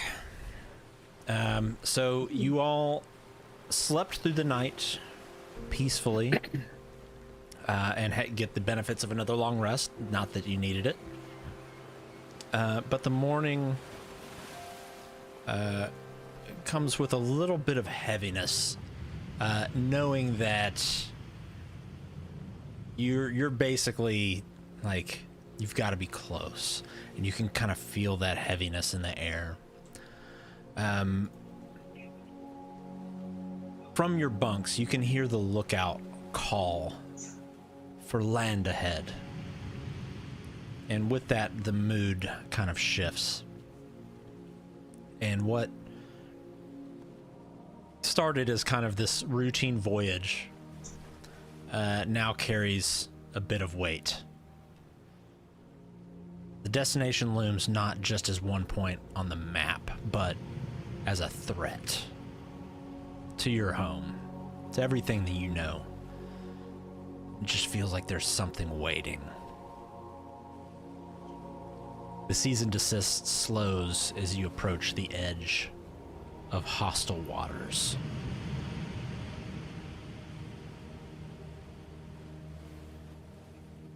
You feel. Are we all out on deck, I'm guessing, right now? You can be. Yeah, I'll be out looking over the place we're going to. Are you guys up top doing the same? Oh yeah. Yep. Okay. Yep, I'm eating my rations, and I guess that's the place we're supposed to kind of inspect. It's a little bigger than I thought. You got an image of it, DM? Do we see in the distance? I do. You can see it in the distance. Here, let me fix it on the stream here for everybody. Oh, there it is. It's kind of really submerged. I wonder how much of that's actually underwater. I looked to Red. You said you got that stuff ready, right? They said it was about a third underwater, to answer your question. You mentioned something about top down as well. So I guess we're just headed to that. Yeah, that looks like a spire with those might be slits right at the base of it.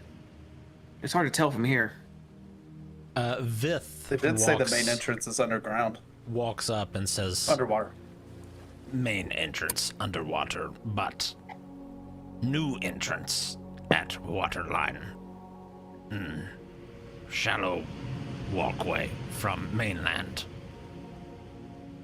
Scouts say. All right. I guess we got options then. Right. You think we could approach the main entrance, Vith, if we went underwater? Would you argue that's inaccessible now? Probably sealed. Do we see any kind of evidence, at least at this level, of like that we're being seen, that they can see us coming?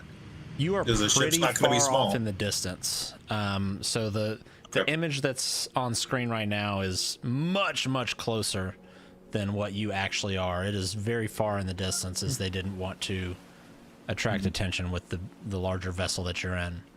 Because this rock outcropping, it thrusts up from the sea. It almost looks like its own island offshore, and it reckons to be probably around 500 feet in diameter, and sits probably a couple hundred feet off of the shoreline. Okay. Is Iron Hand around? Yeah, she's up on the main top deck. It's like she has her spyglass. She doesn't have the spyglass. There is the navigator that does, kind of off to the side, that's looking a little closer.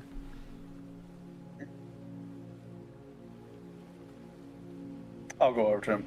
Yes, buddy. Pal, can I see your this thing? Yeah, so that's the one-eyed dude, isn't it? You, not the navigator. The navigator you really haven't had a lot of interaction with. Their name is Emmett, and is a human. And he kind of gives you a look for just a moment, and then gives you a smile and nods and hands over his spyglass there. Cool. I will be back with this in a moment, and I'll go back to the crew and just kind of eyeing it up. What are you looking for something specific, or just anything that catches my eye? Really, just looking for that entrance on top. Really, what they mentioned. Okay. If I see any kind of movement, make a perception check. Could I join him in that? Yeah, if you guys weren't like handing the spyglass back and forth, that's fine. I went in on this action. You said perception? I'm just handing this spyglass down the line. You guys taking turns trading that thing? Wipe it off first. Get your cooties. Right. Wow. Imagine the movie camera pans to each one as they're like heroically looking out. Yeah. It's a montage. And then passing it. So Phelan can see the fleas jumping around on Red, with a 19, you get a pretty good look at this structure jutting out of the ocean. Looking around it, though, you don't see like a great point of entry from where you're at now. Aelin, however, with your role, you see everything Red sees, along with the light. When you take a glance at this, the light seems to just catch the water perfectly, and it seems as though there is a narrow walkway that spans from the island on the water to the mainland, that it almost sits perfectly at sea level. Like the water is maybe an inch or two above this walkway, and it spans from the mainland to our target here. I shared this with the team. Oh, I guess that's our entrance then. Good spot. Right. Thank you. Guess we should take the long way around, get to that mainland, and come back. Indeed. I do not want to be caught on open water with surprise visitors. I'm really relying on you guys for any underwater or above water, on water business. I didn't prepare anything for that, so yeah, long way. I guess is Sherry nearby too? Is she with us? She comes up to the top deck, yep, and says, "So, did you decide? Do you want me to hold down the fort here, or you want me to join you?" We were gonna leave tree trunk arms to handle on the boat. We're hoping you'd join us. Aye, indeed. I'll go get ready. I'll nod at her, and I'll look towards Vith and Garruk. Garrurt. It's Garrurt. It's Garurt. Garrut. Garrut. God bless you. Garrut. I'll look towards him, and I'll say, you guys are the rowboat crew, right? Yes, we sail you to shore. All right. I guess let's prep her up. It's about time to get to work. And you hear a few voices yell out, and sails go up, and other ropes and everything are moving around everywhere. And eventually the keel boat, the kind of the smaller rowboat, is lowered down into the water on the side of the ship. Definitely large enough. It's a little bit of a tight fit with the 4 of you plus Sherry plus the 2 lizard folk, but it does fit all of you. It's about that time. Oh, look at Obi. Oh, he's looking guilty. He's in ladies' bed. Yeah, this has never happened before. No. He's a little jerk. Sorry. Is what he is. I'm shocked right now. About the time that the boat, the smaller boat hits the water, you see a door open from the lower decks, and Sherry walks out in kind of a different outfit than she was before. She's actually kind of wearing a little bit of heavier armor now, almost like not like a chainmail, but definitely a little harder than leather, almost like a splint armor in a sense. Additionally, on her back is a properly dwarven-sized greatsword that crisscrosses her back. And she comes out, again, as she turns, you see a crossbow hanging from her belt as well. And she's like, "Hi, I'm ready to go fishing." Yeah, it looks like it. This is looking way better. She was just playing with us earlier. We got our. What do you think? I just lounge around in my fucking armor? No, it's not comfortable. Well, I mean, I kind of look at my arm for a minute. I mean, I guess that is the case. That's fine. Okay, well, I'm glad you look ready, Sherry. I'll just say that. She gives a couple of taps with her fist on her chest plate. I'll turn to the rest of the damn group. good. I told you, she's ready. This is what I was talking about. I'll not let a few fish fuckers scare me. I'm gonna kind of elbow Aelin. It's like, hey, see the sword and the shield. They're like a pair. They just go together, right?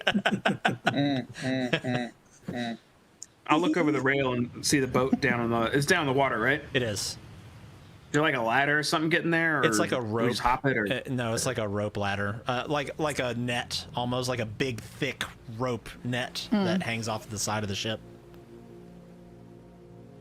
Okay, well, I guess last second equipment check and whatnot. Are we good?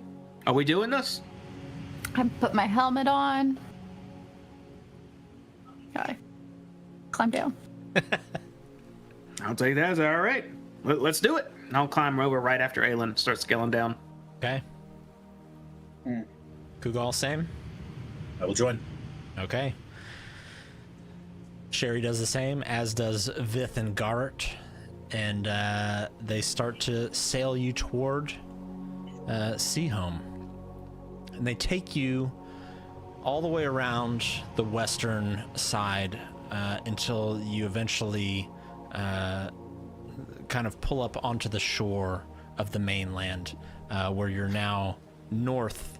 Like the main ship was south, kind of southwest of this thing jutting out of the water, and now you're kind of north of it. They pull up and pull the boat onto the shore and get out and kind of hold it steady, and look to you and say, "Good luck. Our home depends on you." Don't worry, guys. We got this. I'll hop out the boat on the shore. Your feet hit the sand and kind of sink in just a little bit. Perfect. You all are coming too, right? Oh yeah. You got Yep. this. So you all hop out. You gotta support the hero. Just watch y'all sit in the boat. Y'all let me know. They were just taking in the scenery. You look great.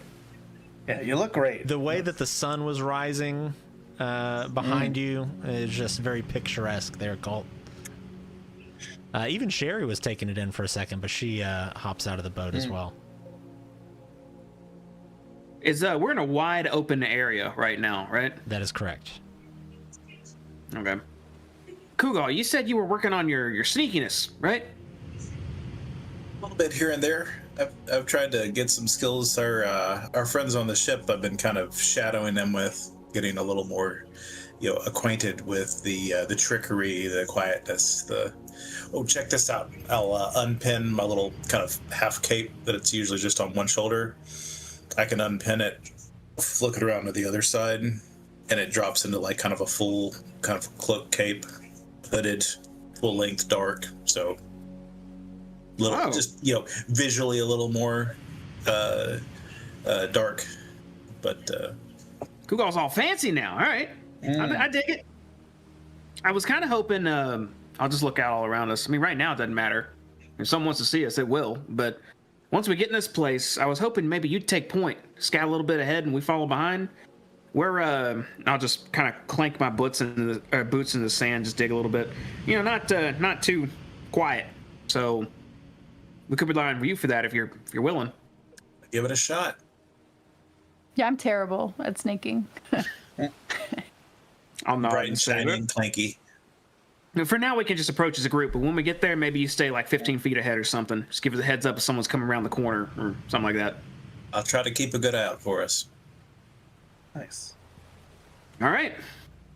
Thanks, lizard folk friends. I guess we'll be back soon. Yes, we will be prepared. Thank you. We start marching down the island towards what Aelin spotted, the crossing. Okay. So now that you're here and you're a bit closer, the island itself jutting out of the water is completely bare of vegetation, other than a few like mosses and seaweed and lichens, things like that occasionally, like the occasional clump of like coarse grass. There's no wildlife that really appears to be present. But for a few small clouds of insects and things like that are kind of flying around. In stark contrast to other sites along the coast, there are no seabirds that can be seen near the island. And just as Aelin spotted from the ship, a long stone causeway leads westward from the marshy coastline, crossing the entire span just above the waterline. You can see now from where you're standing that crossing ends at a ledge with a set of stone doors just beyond it.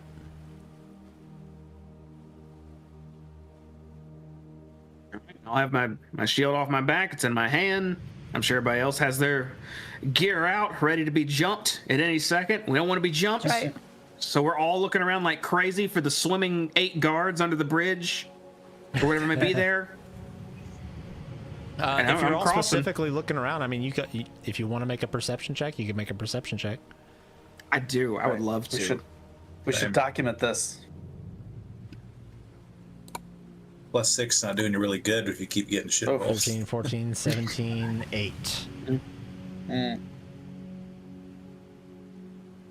So looking around, you don't see anything that looks unusual outside of, I guess kind of the unusual nature of this geography here. You don't see any shadows moving underneath the water. You don't pick up any eyes watching you or anything like that. I think we're good. Stepping in a slightly underwater bridge. Yeah. To the doors. Write that down.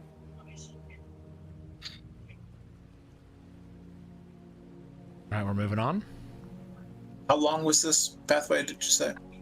As from the shoreline to the island, it's probably about 200 feet. Okay.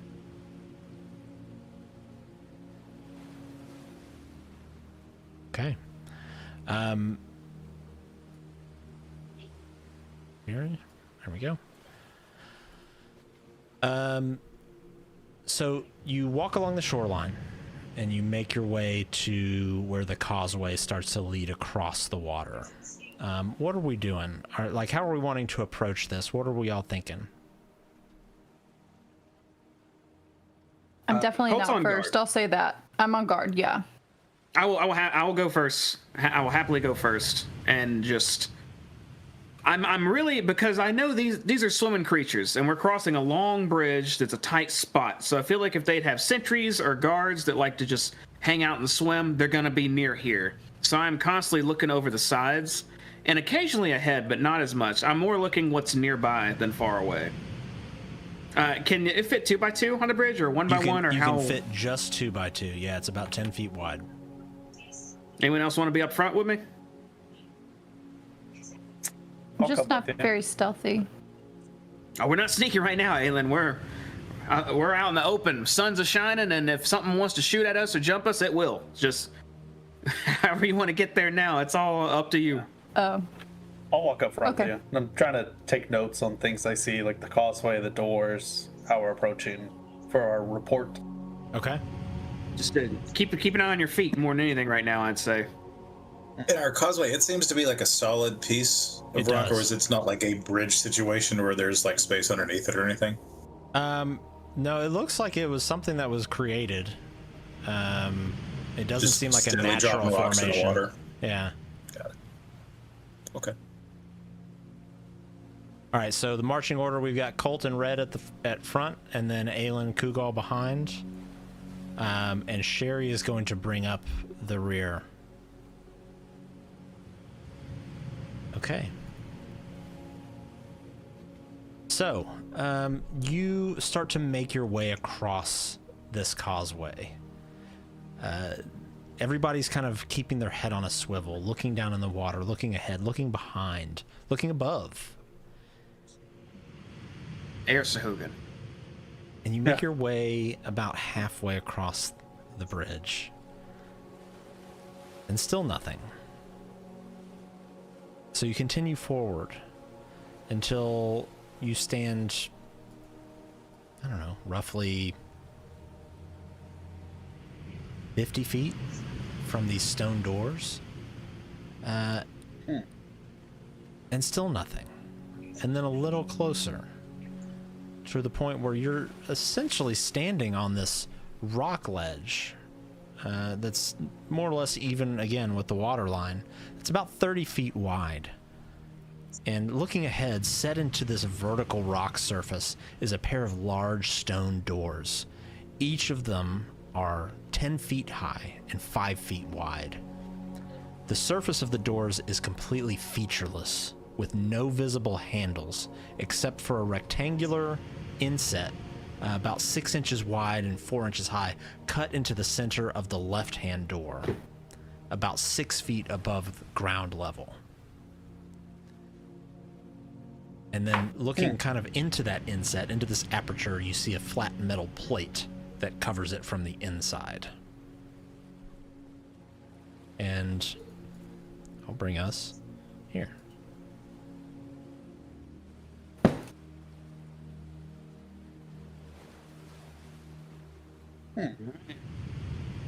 Is it This is weird? Nobody's here?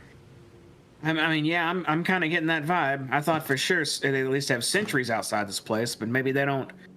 Maybe they're so cocky they don't think they even need to guard the opening. Like, kind of like I looked to Red. Who in their right mind would approach this place? Kind of vibe, right? Seems even more off to me. We don't see any like windows or anything that's overhead on the cliff face or anything.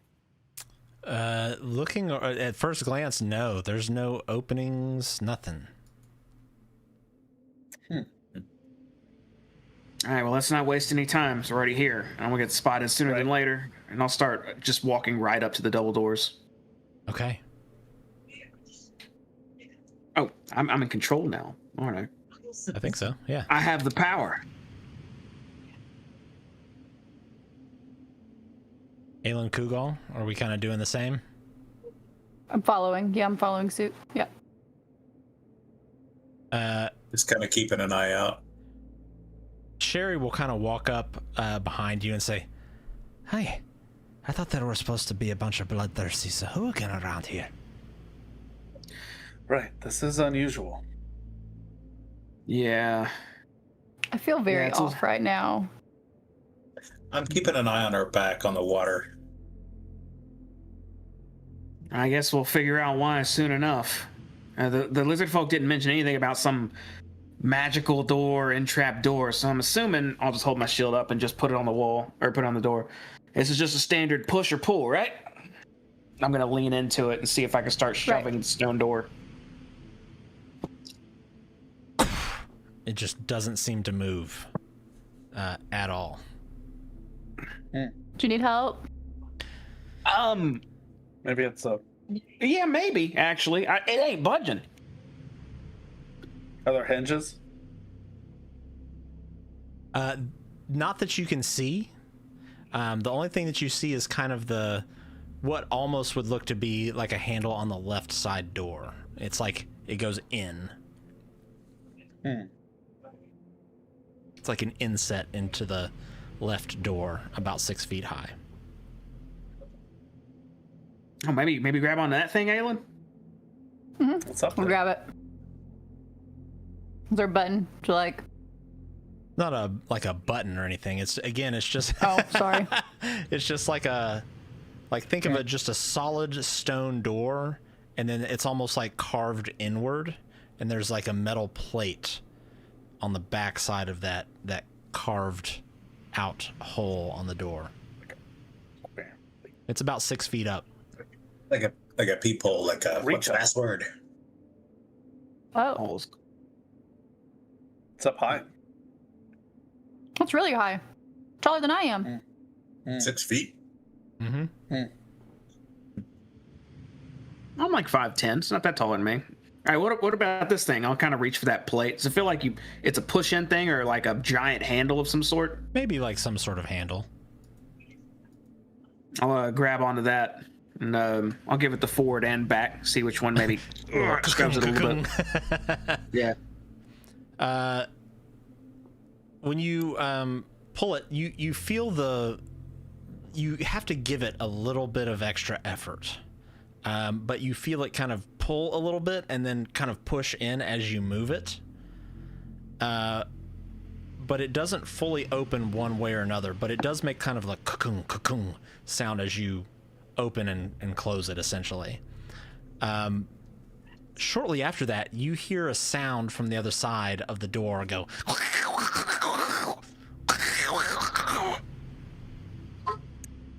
Maybe the door's barred, I say in a whisper. Does anybody speak Sahuagin? You know, Nope. I probably don't. It's a pretty It's niche. not It's a pretty niche or deep, is it? language. Yeah, it's an elective, for sure. But just to make sure here, Should have had a translator. you hear Sherry say, "What the fuck was that?" I'm silent for a moment. I'm mind palacing all these formulas in my head, like I'm thinking of something I need to do like right now. And after maybe like 3 seconds, I'll kind of get back and have my shield up and just get to the side of the door and just get in kind of a waiting posture as I look to everyone else, just trying to see if anyone's doing anything. Sherry will kind of move up to your side and kind of follow suit. Did that sound like one of the fish fuckers? Yeah, I think one's on the other side of this door right now. I think so too. You hear that same sound again, but it almost sounds more agitated. It's almost like it's calling out to you. I'm gonna impersonations. Yeah, do we have an actor here? An actor. I can if you want me to. Can you do that? I can try.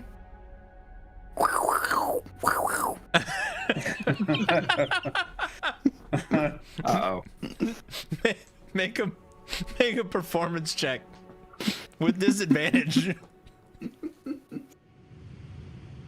Let's see here.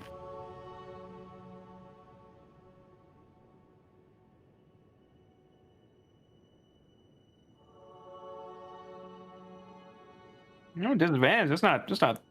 Oh well, that's not terrible. After you try and speak out to whatever's on the other side of the door, you hear from the other side, and then you see the doors kind of fling open, and staring at you on the other side of this door are multiple Sahuagin with their weapons drawn. And I need everybody to go ahead and roll initiative for me. Hey, this worked out. They've got the door open and we get to scrap. Yeah. Oof. My thoughts exactly. I guess they'll be scrapping us first at this pace, but Yeah, that's right. we'll just take a few hits to the face real quick and then we'll get right to it. Oh, what did my... We truly are about to just get beat up a little bit. Yeah, it's okay. Sherry will probably hit. Sherry will probably go quick though. She'll probably go quick, and hold her action because we're all about, you know. Dang, we all rolled low. Yeah, we did. Yes. I'm fine. Let's see. All right, since I'm just on another screen here, Kugal, what did you roll? Sorry, 6. 6. Red, what was yours?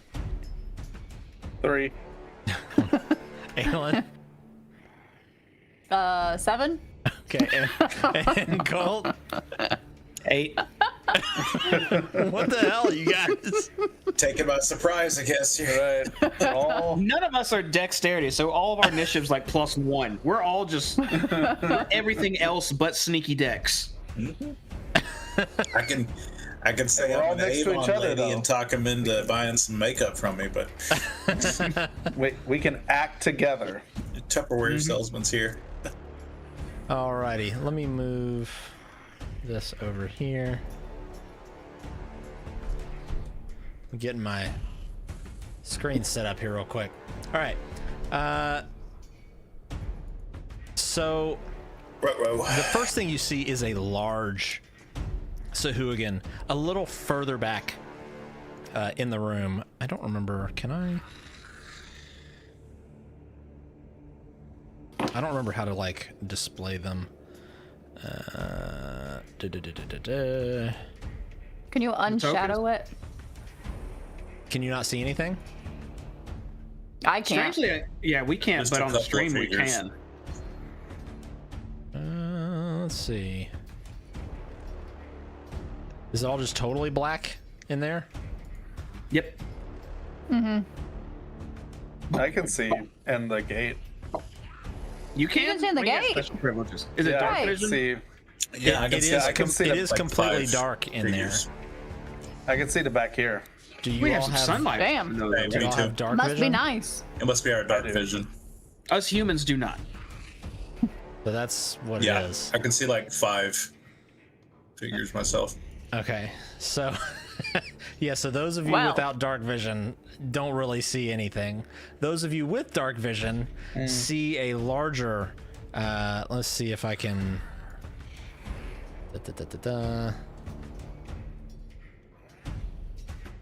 There used to be a way. All right, I'll have to figure it out later. There used to be a way to like enlarge the tooltip where you could kind of see it, and now I don't remember how to do it because it's been so long.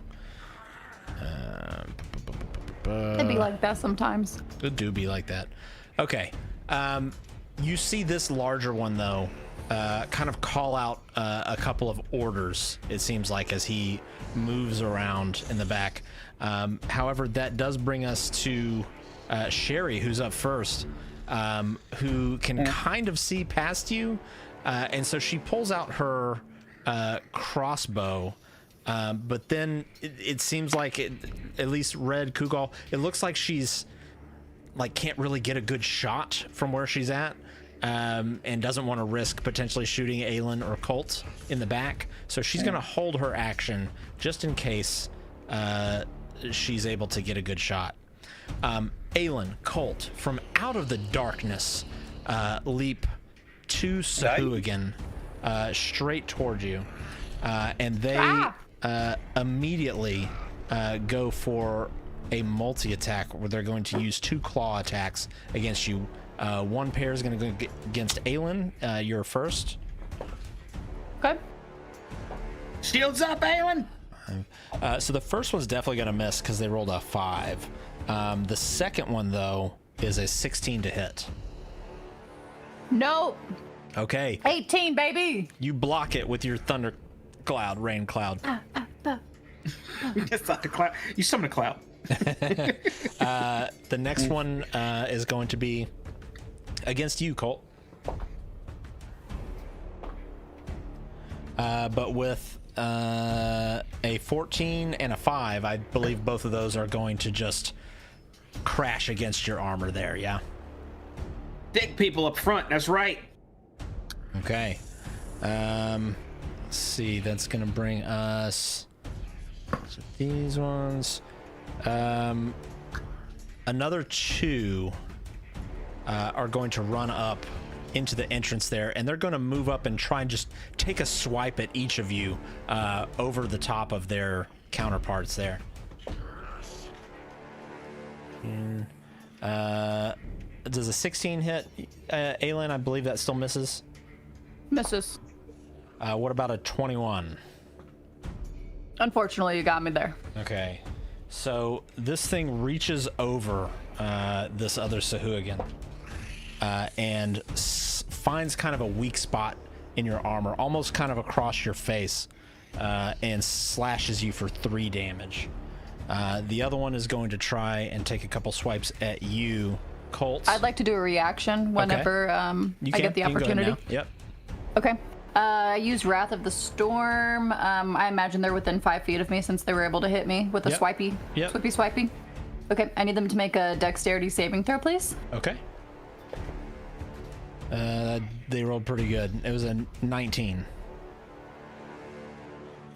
Okay, so then it's half damage. So it was a DC 16, or it takes 2d8 lightning or thunder. Your choice, half damage on success. So I guess I click this button. So it takes 3 lightning damage. Kind of, you see it kind of seize up. Don't touch me. 3 lightning damage. Okay. Okay, sorry. All right, so Colts. The other one is a 15 and a 17 to hit. Shield block. Okay, come.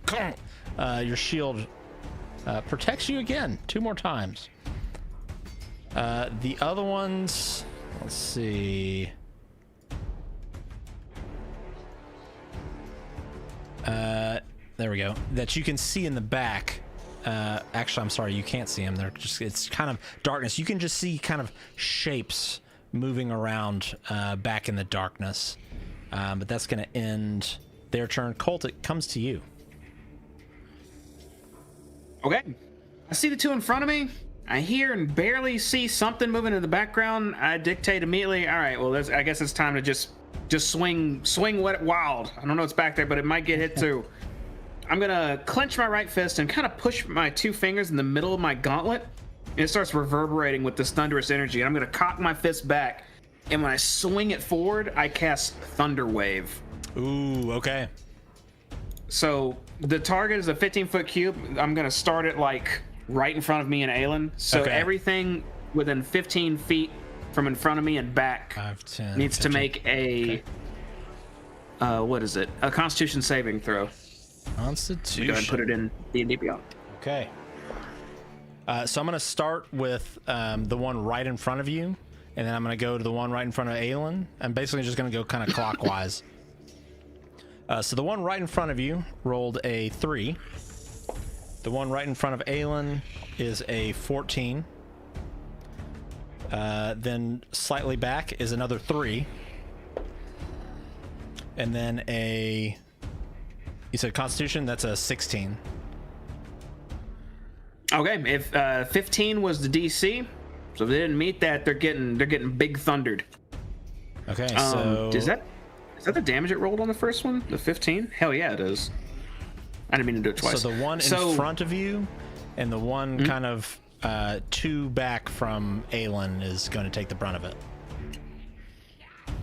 Okay, well, they all failed. Everything that fails taking 15 thunder damage and goes flying back 10 feet. Okay. If they succeeded, they take half of that. And they don't go flying back. Correct. Okay. 15 and 7. Okay, so you hear just this loud kind of pop off right in front of you. The one that is directly kind of jumping out at you from the darkness goes flying back into the one behind it, who was initially standing his ground, but gets pushed back as this one right in front of you gets thrown into it.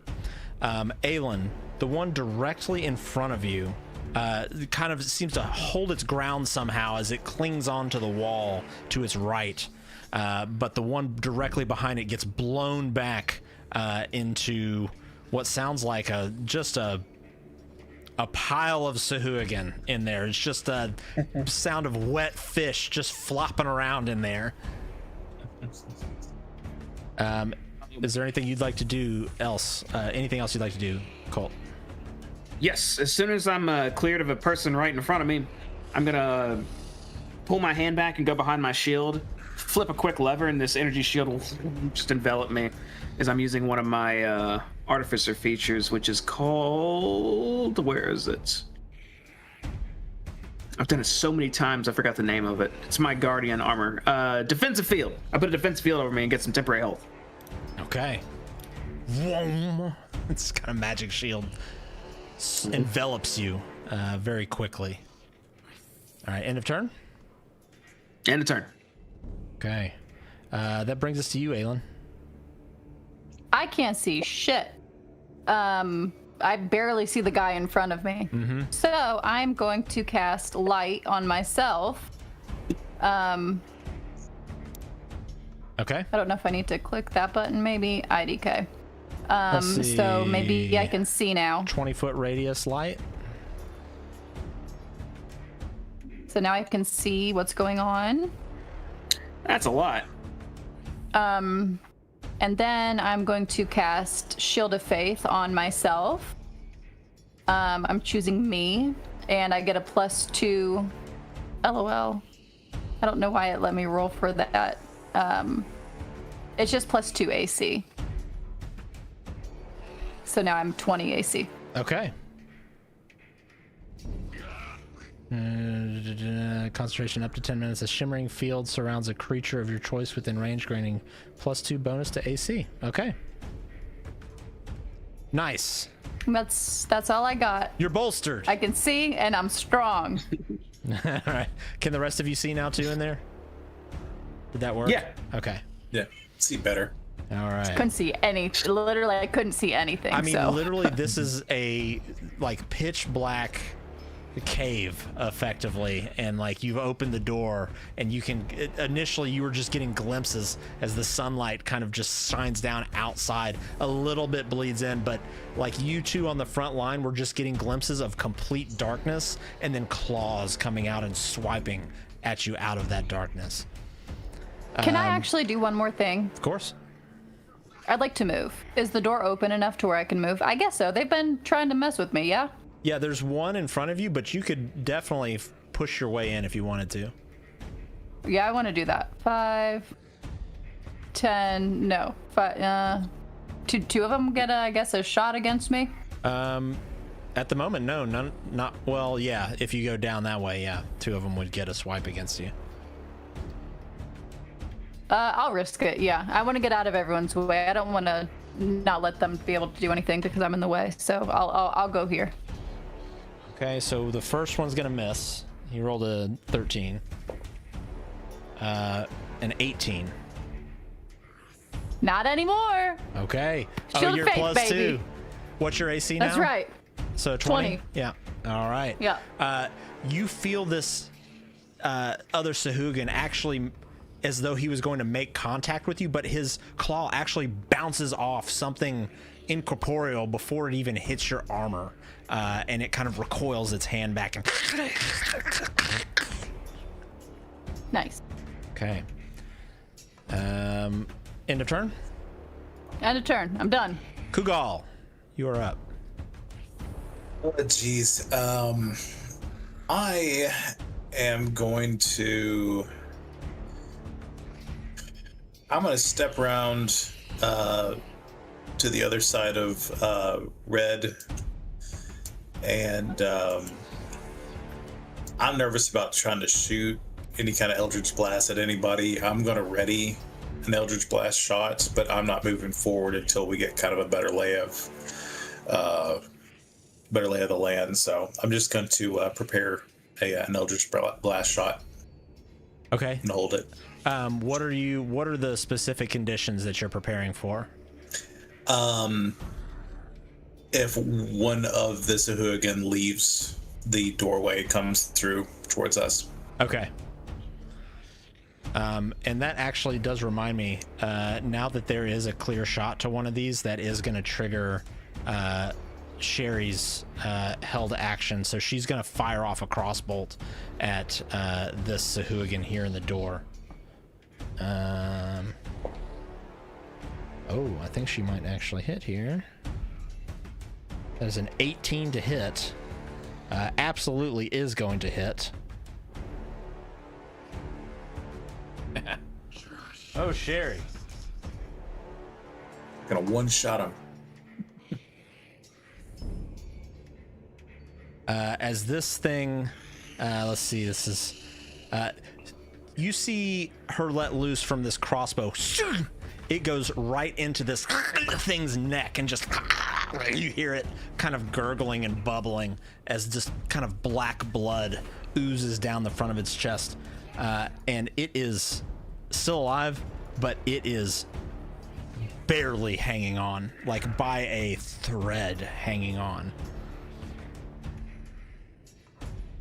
Was there anything else let's see, it was so Kugal, you moved and you're holding your action for in case anything comes out of the doorway. Red, you're up. Cool. Let me I am going to move up just a little closer. I'm gonna pat old Hero on the back. Yeah, we got this. We're doing this. And then I'm gonna pull out my nice, and we're gonna turn into book smut, my nice staff, and I'm gonna slide it right past Colt here on the side, like this. And I'm gonna say, let's see what this bad boy can do. And I'm gonna use my staff of flame, and I'm gonna use three charges on it.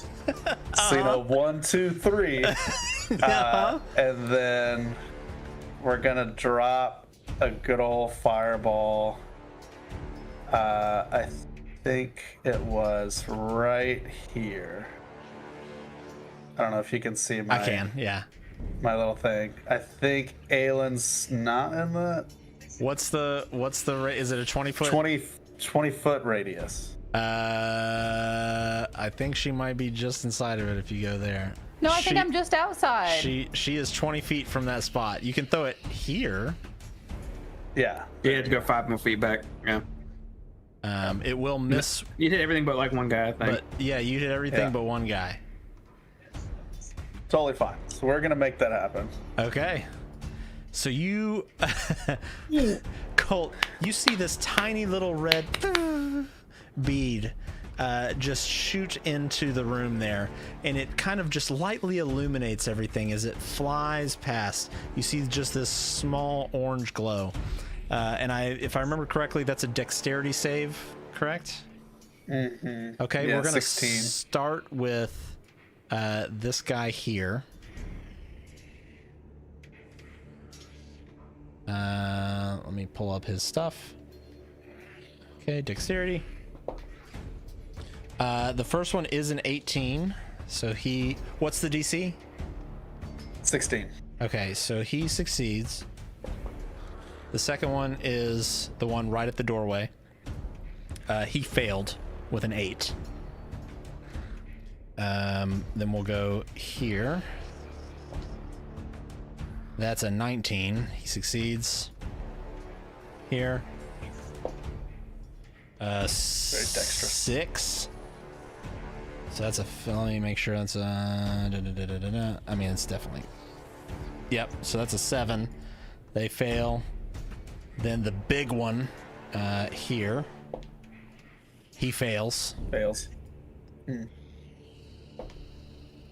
That's a 12, so he fails. So nice. We have a success, a fail, a success. So these two here succeed, but everybody else failed. So it's 21 or half of 21. So 10. So 21 or 10.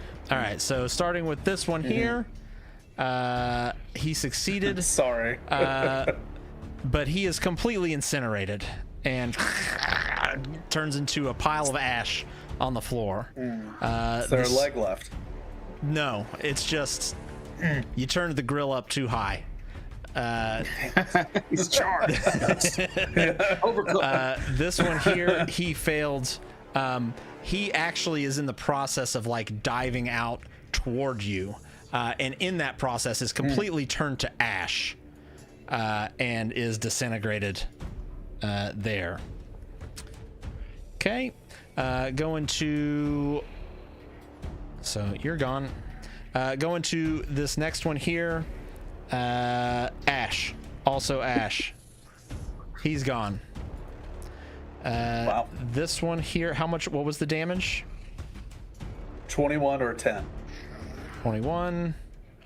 21. There. You. Yep, that one's gone too. Damn.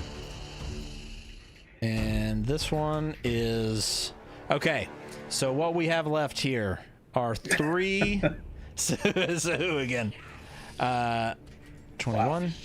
Wow. The 2 flanking on either side are badly burned and very injured. The larger one in the middle is quite burned, but still looks to be holding his ground as it looks like he used some of the other Sahuagin around him to shield himself, to protect himself from the flames. But this violent torrent of flame that you just flicked into this tiny room absolutely decimated the Sahuagin ranks in here. Anything else you'd like to do? The staff is great, and I'll end my turn. Okay, that's going to bring us to our 2 flanking Sahuagin, who one of which is going to run over here around the side to Aelin. And these 2, Aelin, you see are holding large warhammers. And they are going to, let's see, attack you, or it's going to swing twice with its warhammer at you. That's an 18, which I believe misses with your shield. Yep. And a 21, which 21. will hit. Rolling hot. Okay. You got me. That is going to hit you for 11 bludgeoning damage as it crashes into your shield there and almost pushes you up against the wall. As soon as it makes contact with that, it is going to kind of circle back around this way, still within your range. I want to do a reaction. Okay. I need it to make a dex saving throw. Okay. That is going to be an 11 plus 1, so 12. It fails. Great. It takes 8 lightning damage. Okay. As it finishes making contact with you with its warhammer, as you pull away, it's almost like it drags lightning away with it, and it kind of shocks the shit out of it. And this thing is definitely mortal, but is still standing. Shame. It's a shame.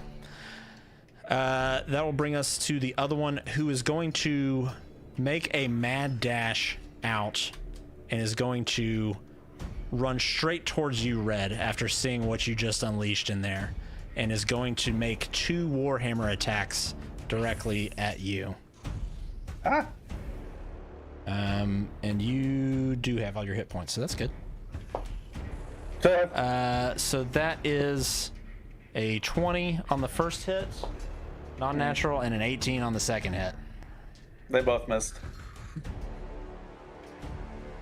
All right, how much? Don't bullshit me.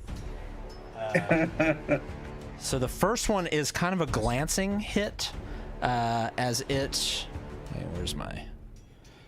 There it is. As it hits you for 4 bludgeoning. The second hit, it does seem to make a bit more contact as you take an additional 9 points of bludgeoning damage. Nice. Would my held Eldritch Blast? It would kick into effect here. I'll wait until you're done processing. No, we're good. It's all you. Then my hit would be a 19 plus 6. That definitely hits. Zap. So he would hit for an 8. Okay. As soon as he finishes his swings here against Redimir and makes contact, you hear Redimir kind of, "Ugh," and it looks over to you just in time for an Eldritch Blast to directly make contact with this thing's face as it melts off. And this thing falls over dead. Thank you. I got you. Which is going to bring us to the top of the round, at which point this larger Sahuagin is really just going to kind of look for the closest target, which is currently Aelin, and is going to move over to you, Aelin. Let me see here. So this thing has a large spear in its hand. And is going to swing out at you 3 times. 3? Yeah. About to be a Kira kebab over here. It takes its both hands. It has 4 arms, and it's using 2 of them to swing this spear. The first one misses, arms. though. Good. The second one is a 23 to hit. And the third one is a non-natural 20. The fuck? So 2 hits. The first hit for 8 piercing damage as it kind of shoves its spear into you. With the third one being 6 piercing damage as it follows up again. It looks out the main door at you, Colt, and just kind of just gives this horrific sounding yell at you and kind of moves off to the side over here. I want to do a reaction. Aelin. Okay. I need to troll a dex saving throw. Dex saving throw. For this, that's a 16 plus 2, so 18. Well, it succeeds, so it's going to take half of 5. Okay, so it is that lightning damage or thunder damage, or like what is happening to it? It's lightning or thunder, so we'll go with lightning, sure. Okay, so it kind of shocks for a second as it moves around to the side, but is going to end its turn. That does bring us to Sherry, who is going to run in past you, Colt. 10, 15, 20, 25. And is going to try and, 30 here. And is going to attack this other Sahuagin down here with her greatsword. You see her unsheath it from her back as she runs into the darkness. However, when she goes to attack, this Sahuagin was kind of ready and parries her attack with his warhammer. Let me make sure. And she is going to actually come across again with another attack and try to follow up. And this one does connect with her greatsword.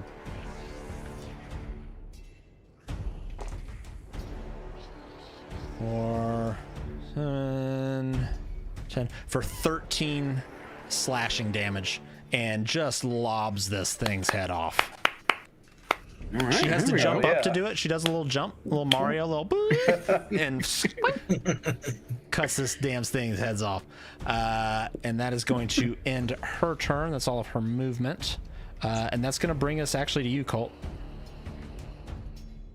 I will run in, do a quick look around, see one in front of Aelin. I run up and have my palm open, say, "Hey, focus me, fish stick," and just double slap. Across his face. The pop. Mm-hmm. Okay. The first swipe is whatever I rolled there. A 12. I don't think that's doing it. 12 is not going to hit. Okay, and then the backhand, which is always more powerful. Yep. That one hits. The bitch slap. That is going to slap him for that much thunder damage as that across his face. Okay. When he gets hit by that, knocks back and then looks back at you. That ringing sound is in his mind as soon as it makes contact. So if he attacks anyone other than me, it has disadvantage. Okay. Which I'll do a little. I don't know if I should. I'll do a little tee-hee. I'll back away, even though I'm gonna get hit. Be like, "Come and get me, asshole!" Just a back away. Yeah, he does That's take as far as I can go. He does take a swipe with his claw at you. And it is a natural 20. All right, he came and got me.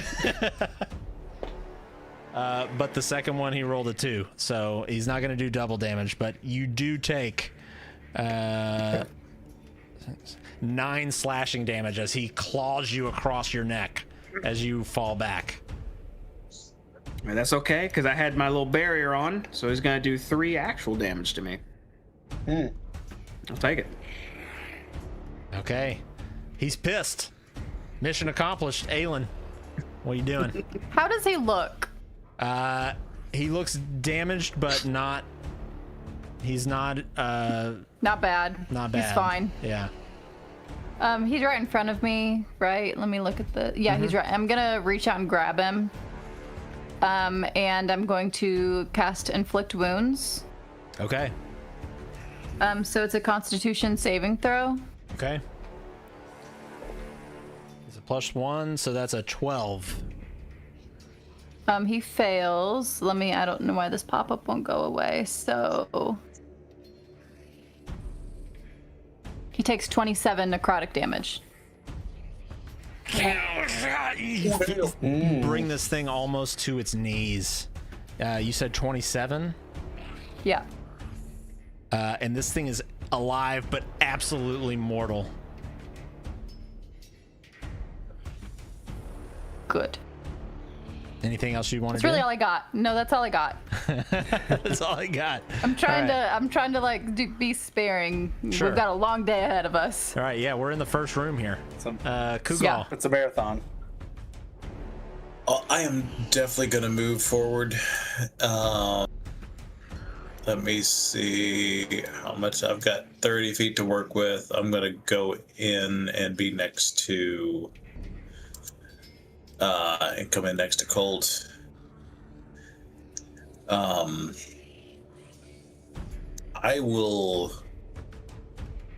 going to take an Eldritch Blast at our fella who's harassing Sherry over here. Okay. Now, I'm going to take a shot at him for an 18 to hit. 18 hits. And that's going to give me a good old 12 shot. Okay. You reach out your hand and something about these things' faces is just pissing you off today, Kugal, because now 2 for 2 faces have been melted off as this thing looks right as you charge up your beam. The light of it just like illuminates its face, and it kind of looks at you, and right when it does, its face just completely implodes. Make sure they from your see bolt. it coming. I'll make sure they see it coming. And it had exactly 12 health left. Hey, there you go. And it falls to the floor, dead. However, 2 more Sahuagin are up against this kind of closed gate behind you. And they kind of look through and they point and they let out a... And it looks like they are trying to alert someone. So we're going to have a round here. And we'll start with you, Red.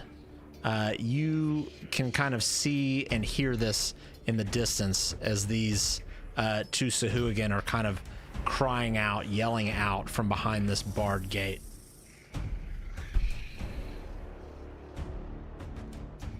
What would you like to do?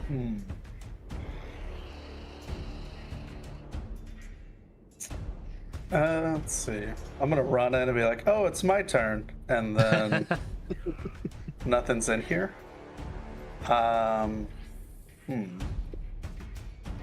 So, seeing them over there on the other side of the gate, I'm at my distance cap. I'm going to... Oh, I wonder if this is the thing. Can I do this? Hey, there we go. What? What'd you do? What? Wait, did you not do it for y'all? Do it again. Maybe I missed it. I see nothing. No. Okay. don't see anything. Well, that sucks. All right, never mind. I don't have the I stream. figured out how to zoom in the thing, but I guess it's just for me. Oh, there we go. Oh, there it is. Oh, there it is. I saw that. I see its token now zoomed in. Yeah. Look at Yeah. that mean guy. He's got a shark teeth necklace. All right, I'm going to throw a chaos bolt at the one on the left. So I'll say that one right there. Okay. Nice. And so it's a just an attack roll. So yeah, 15. That to hits. Chaos bolt. Awesome. And then 7 and a 6. And so it's either acid or fire damage. We'll just say fire. Okay, so how much fire damage total? That'll be 13 fire damage and then 4 generic damage. So 17 total. 17 total. To which one? The one on the top or bottom? Top one. Top one? Yeah. Top. Okay. So this one on the top is severely burned. Very close to death. But still stands at the moment. End of turn. Okay. That's going to bring us to Sherry, who's going to run up with her sword, 5, 10, 15, and try to thrust through the bars and stab into one of these things. And definitely hits with a 19 plus whatever her modifier is. Yep. So...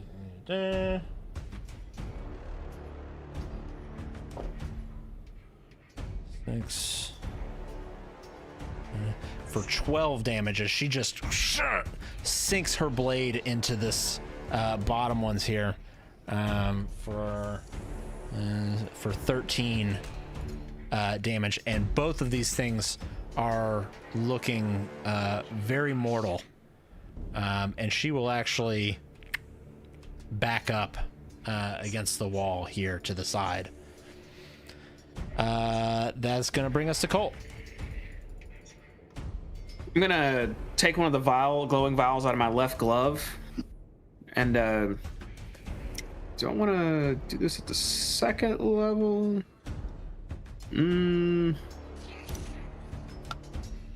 I'm just gonna take it out. I'm gonna start shaking it and look to Aelin and say, "Aelin, you mind scoot a little closer?" And I'm gonna hold my action to where a light source is dawned on them. Until then, I'm waiting to cast magic missile. Okay. So Colt, you're holding your turn until there's light shed on them. Yes. Okay. Aelin, you are up. I go 5Z. I go 10Z. I go 15. Wow, there's light. And I will also then cast Sacred Flame. So they need to make a dexterity saving throw. Okay. Both of them. So you're casting Sacred Flame? Yep. On which one? Oh, it is just one, huh? Let's say the guy on the left. So that'd be the top one. Okay.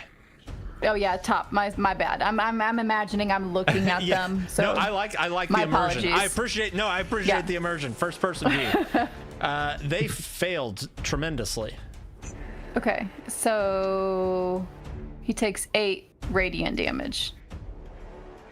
Okay, this one on the top, already just kind of completely jacked up from the attacks that have already flown towards it, just completely burns in golden white flame as it cries out in pain and shrieks and hits the floor as like a burned husk. It's no longer moving. One left. Colt, you can see now. As soon as that light source becomes available, I stop shaking that vial and I just throw it at the cage. Honestly, it really doesn't matter where it lands, because the moment it crashes in anything, these 3 orbs of arcane energy form and just shoot at this thing. Okay. Magic missile. Which is no roll necessary, yes. right? That's just straight damage. So there's 5, 2, and 4. Okay. The first one hits, and this thing almost kind of freezes in pain for a second, but is still alive and tries to move, and the second one hits right in its rib cage, and it still starts to try and turn and run. The third one just crashes right into the back of this thing's skull, and it falls to the floor, lifeless. And we are out of initiative. Yeah. All right, we stealthed in. Nobody knows we're here. Stealth mission success. Well, there's eight less of them. A lot of them are right at that door, huh? Open it right up for us too. How convenient. Right. What is this thing over here?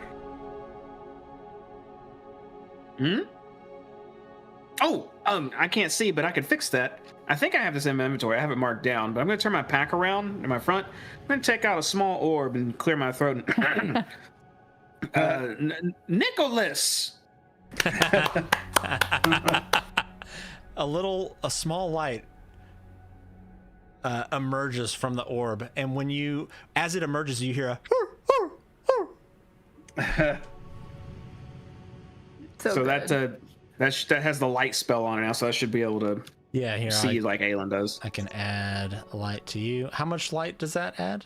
Is that 20 feet? It's the same exact thing as a light spell. So whatever, I think that's 20 feet what Aelin had. 20 feet? 20 feet. Bam.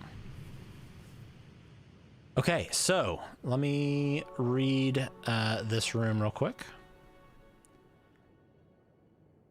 So, looking around this room, you see a bare, Spartan room.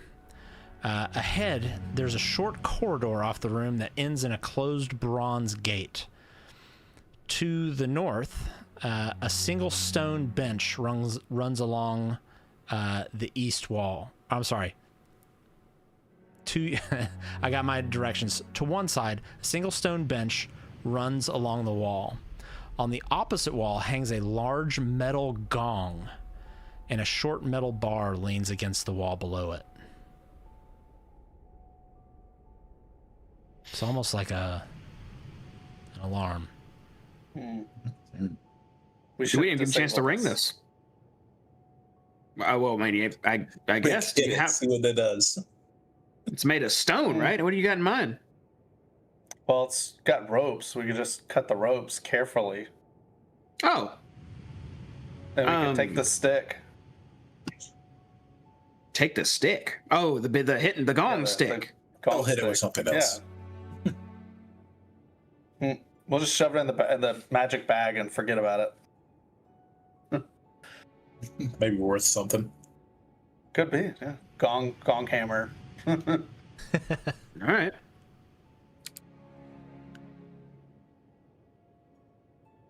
All right. Do I see anything on this side? Yeah. On the other side here, let's see if I can. There we go. I'm doing this to kind of move the map around. So down here is kind of that stone bench down here. So just a plain as day stone bench. Nothing crazy about it. Oh, Kugel, this is for us, by the way. It's like metal stick. Can I loot the bodies? Most of them are ash at the moment, but most of these creatures, they don't like have pouches on them or anything. It's very tribalistic in terms of like how they're armed and what they have on them. That staff was wild. Yeah, it really did the trick. I'd say it came really in handy. I think you incinerated like 4 of those things. Right. I feel like I could crank it up a little more, but I don't want to break it. DM, while we're talking about this too, I'm weapon collecting. I get some spears and something else. Shove in the bag. So the let me pull this back up.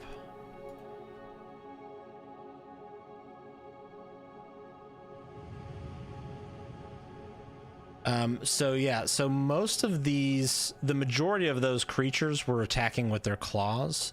There are 2 war hammers that are on the ground, along with a large spear. Oh, I like the way that looks then. So I walk over with this pouch, this backpack that might be like yay tall. Grab this warhammer that's like twice the length. As I'm walking up to Sherry, I pick up one of the warhammers. That was pretty good first fight, right? And it's just dropping into the bag. Magic. I pick up multiple warhammers. She looks at you in kind of bewilderment for a moment and says, "Huh? You fuckers already found yourself a bag of holding. I've been looking for one of those for decades." Oh, yeah, we got a couple. I made this one. Coulter, you trying to show off for me? Yes. Well, no, I'm collecting the materials. This is what I use to make stuff. He is a hero. I'm gonna look for like the nastiest of the dudes, like probably the most. If they have a ranked, an insignia, I don't know. I'm looking for the nastiest dude. I want to like look at him real close, see if I can kind of memorize his features, just in case I need to kind of recall that. Yeah. So the main one was definitely more prominent. Like there was one that was way more prominent than the rest of them. Larger, 4 arms, big spear. You melted his face off. So there's really not a whole lot to take in outside of the rest of his like physical features. I'll take whatever I can. I'm just trying to memorize that and kind of give him an intense kind of. I want to memorize it in case I need to, mask many faces that again for something in the future. Sure. I'm trying to see. I had. Oh, if this works. That's kind of what he did look like before. Got it. He's a handsome fella. Looks like my uncle. Mm-hmm.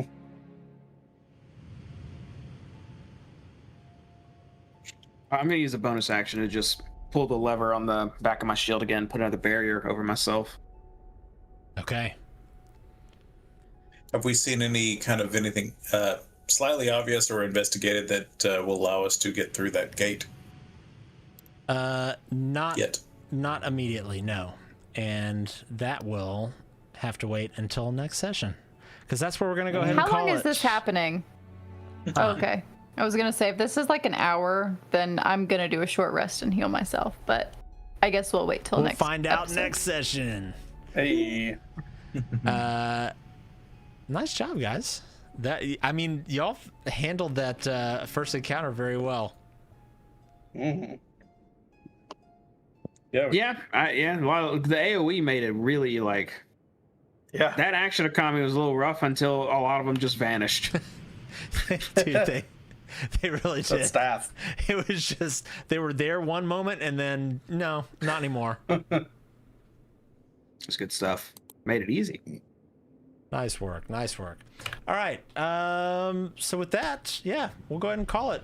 We have our other campaign happening next week, Mr. We DM? should.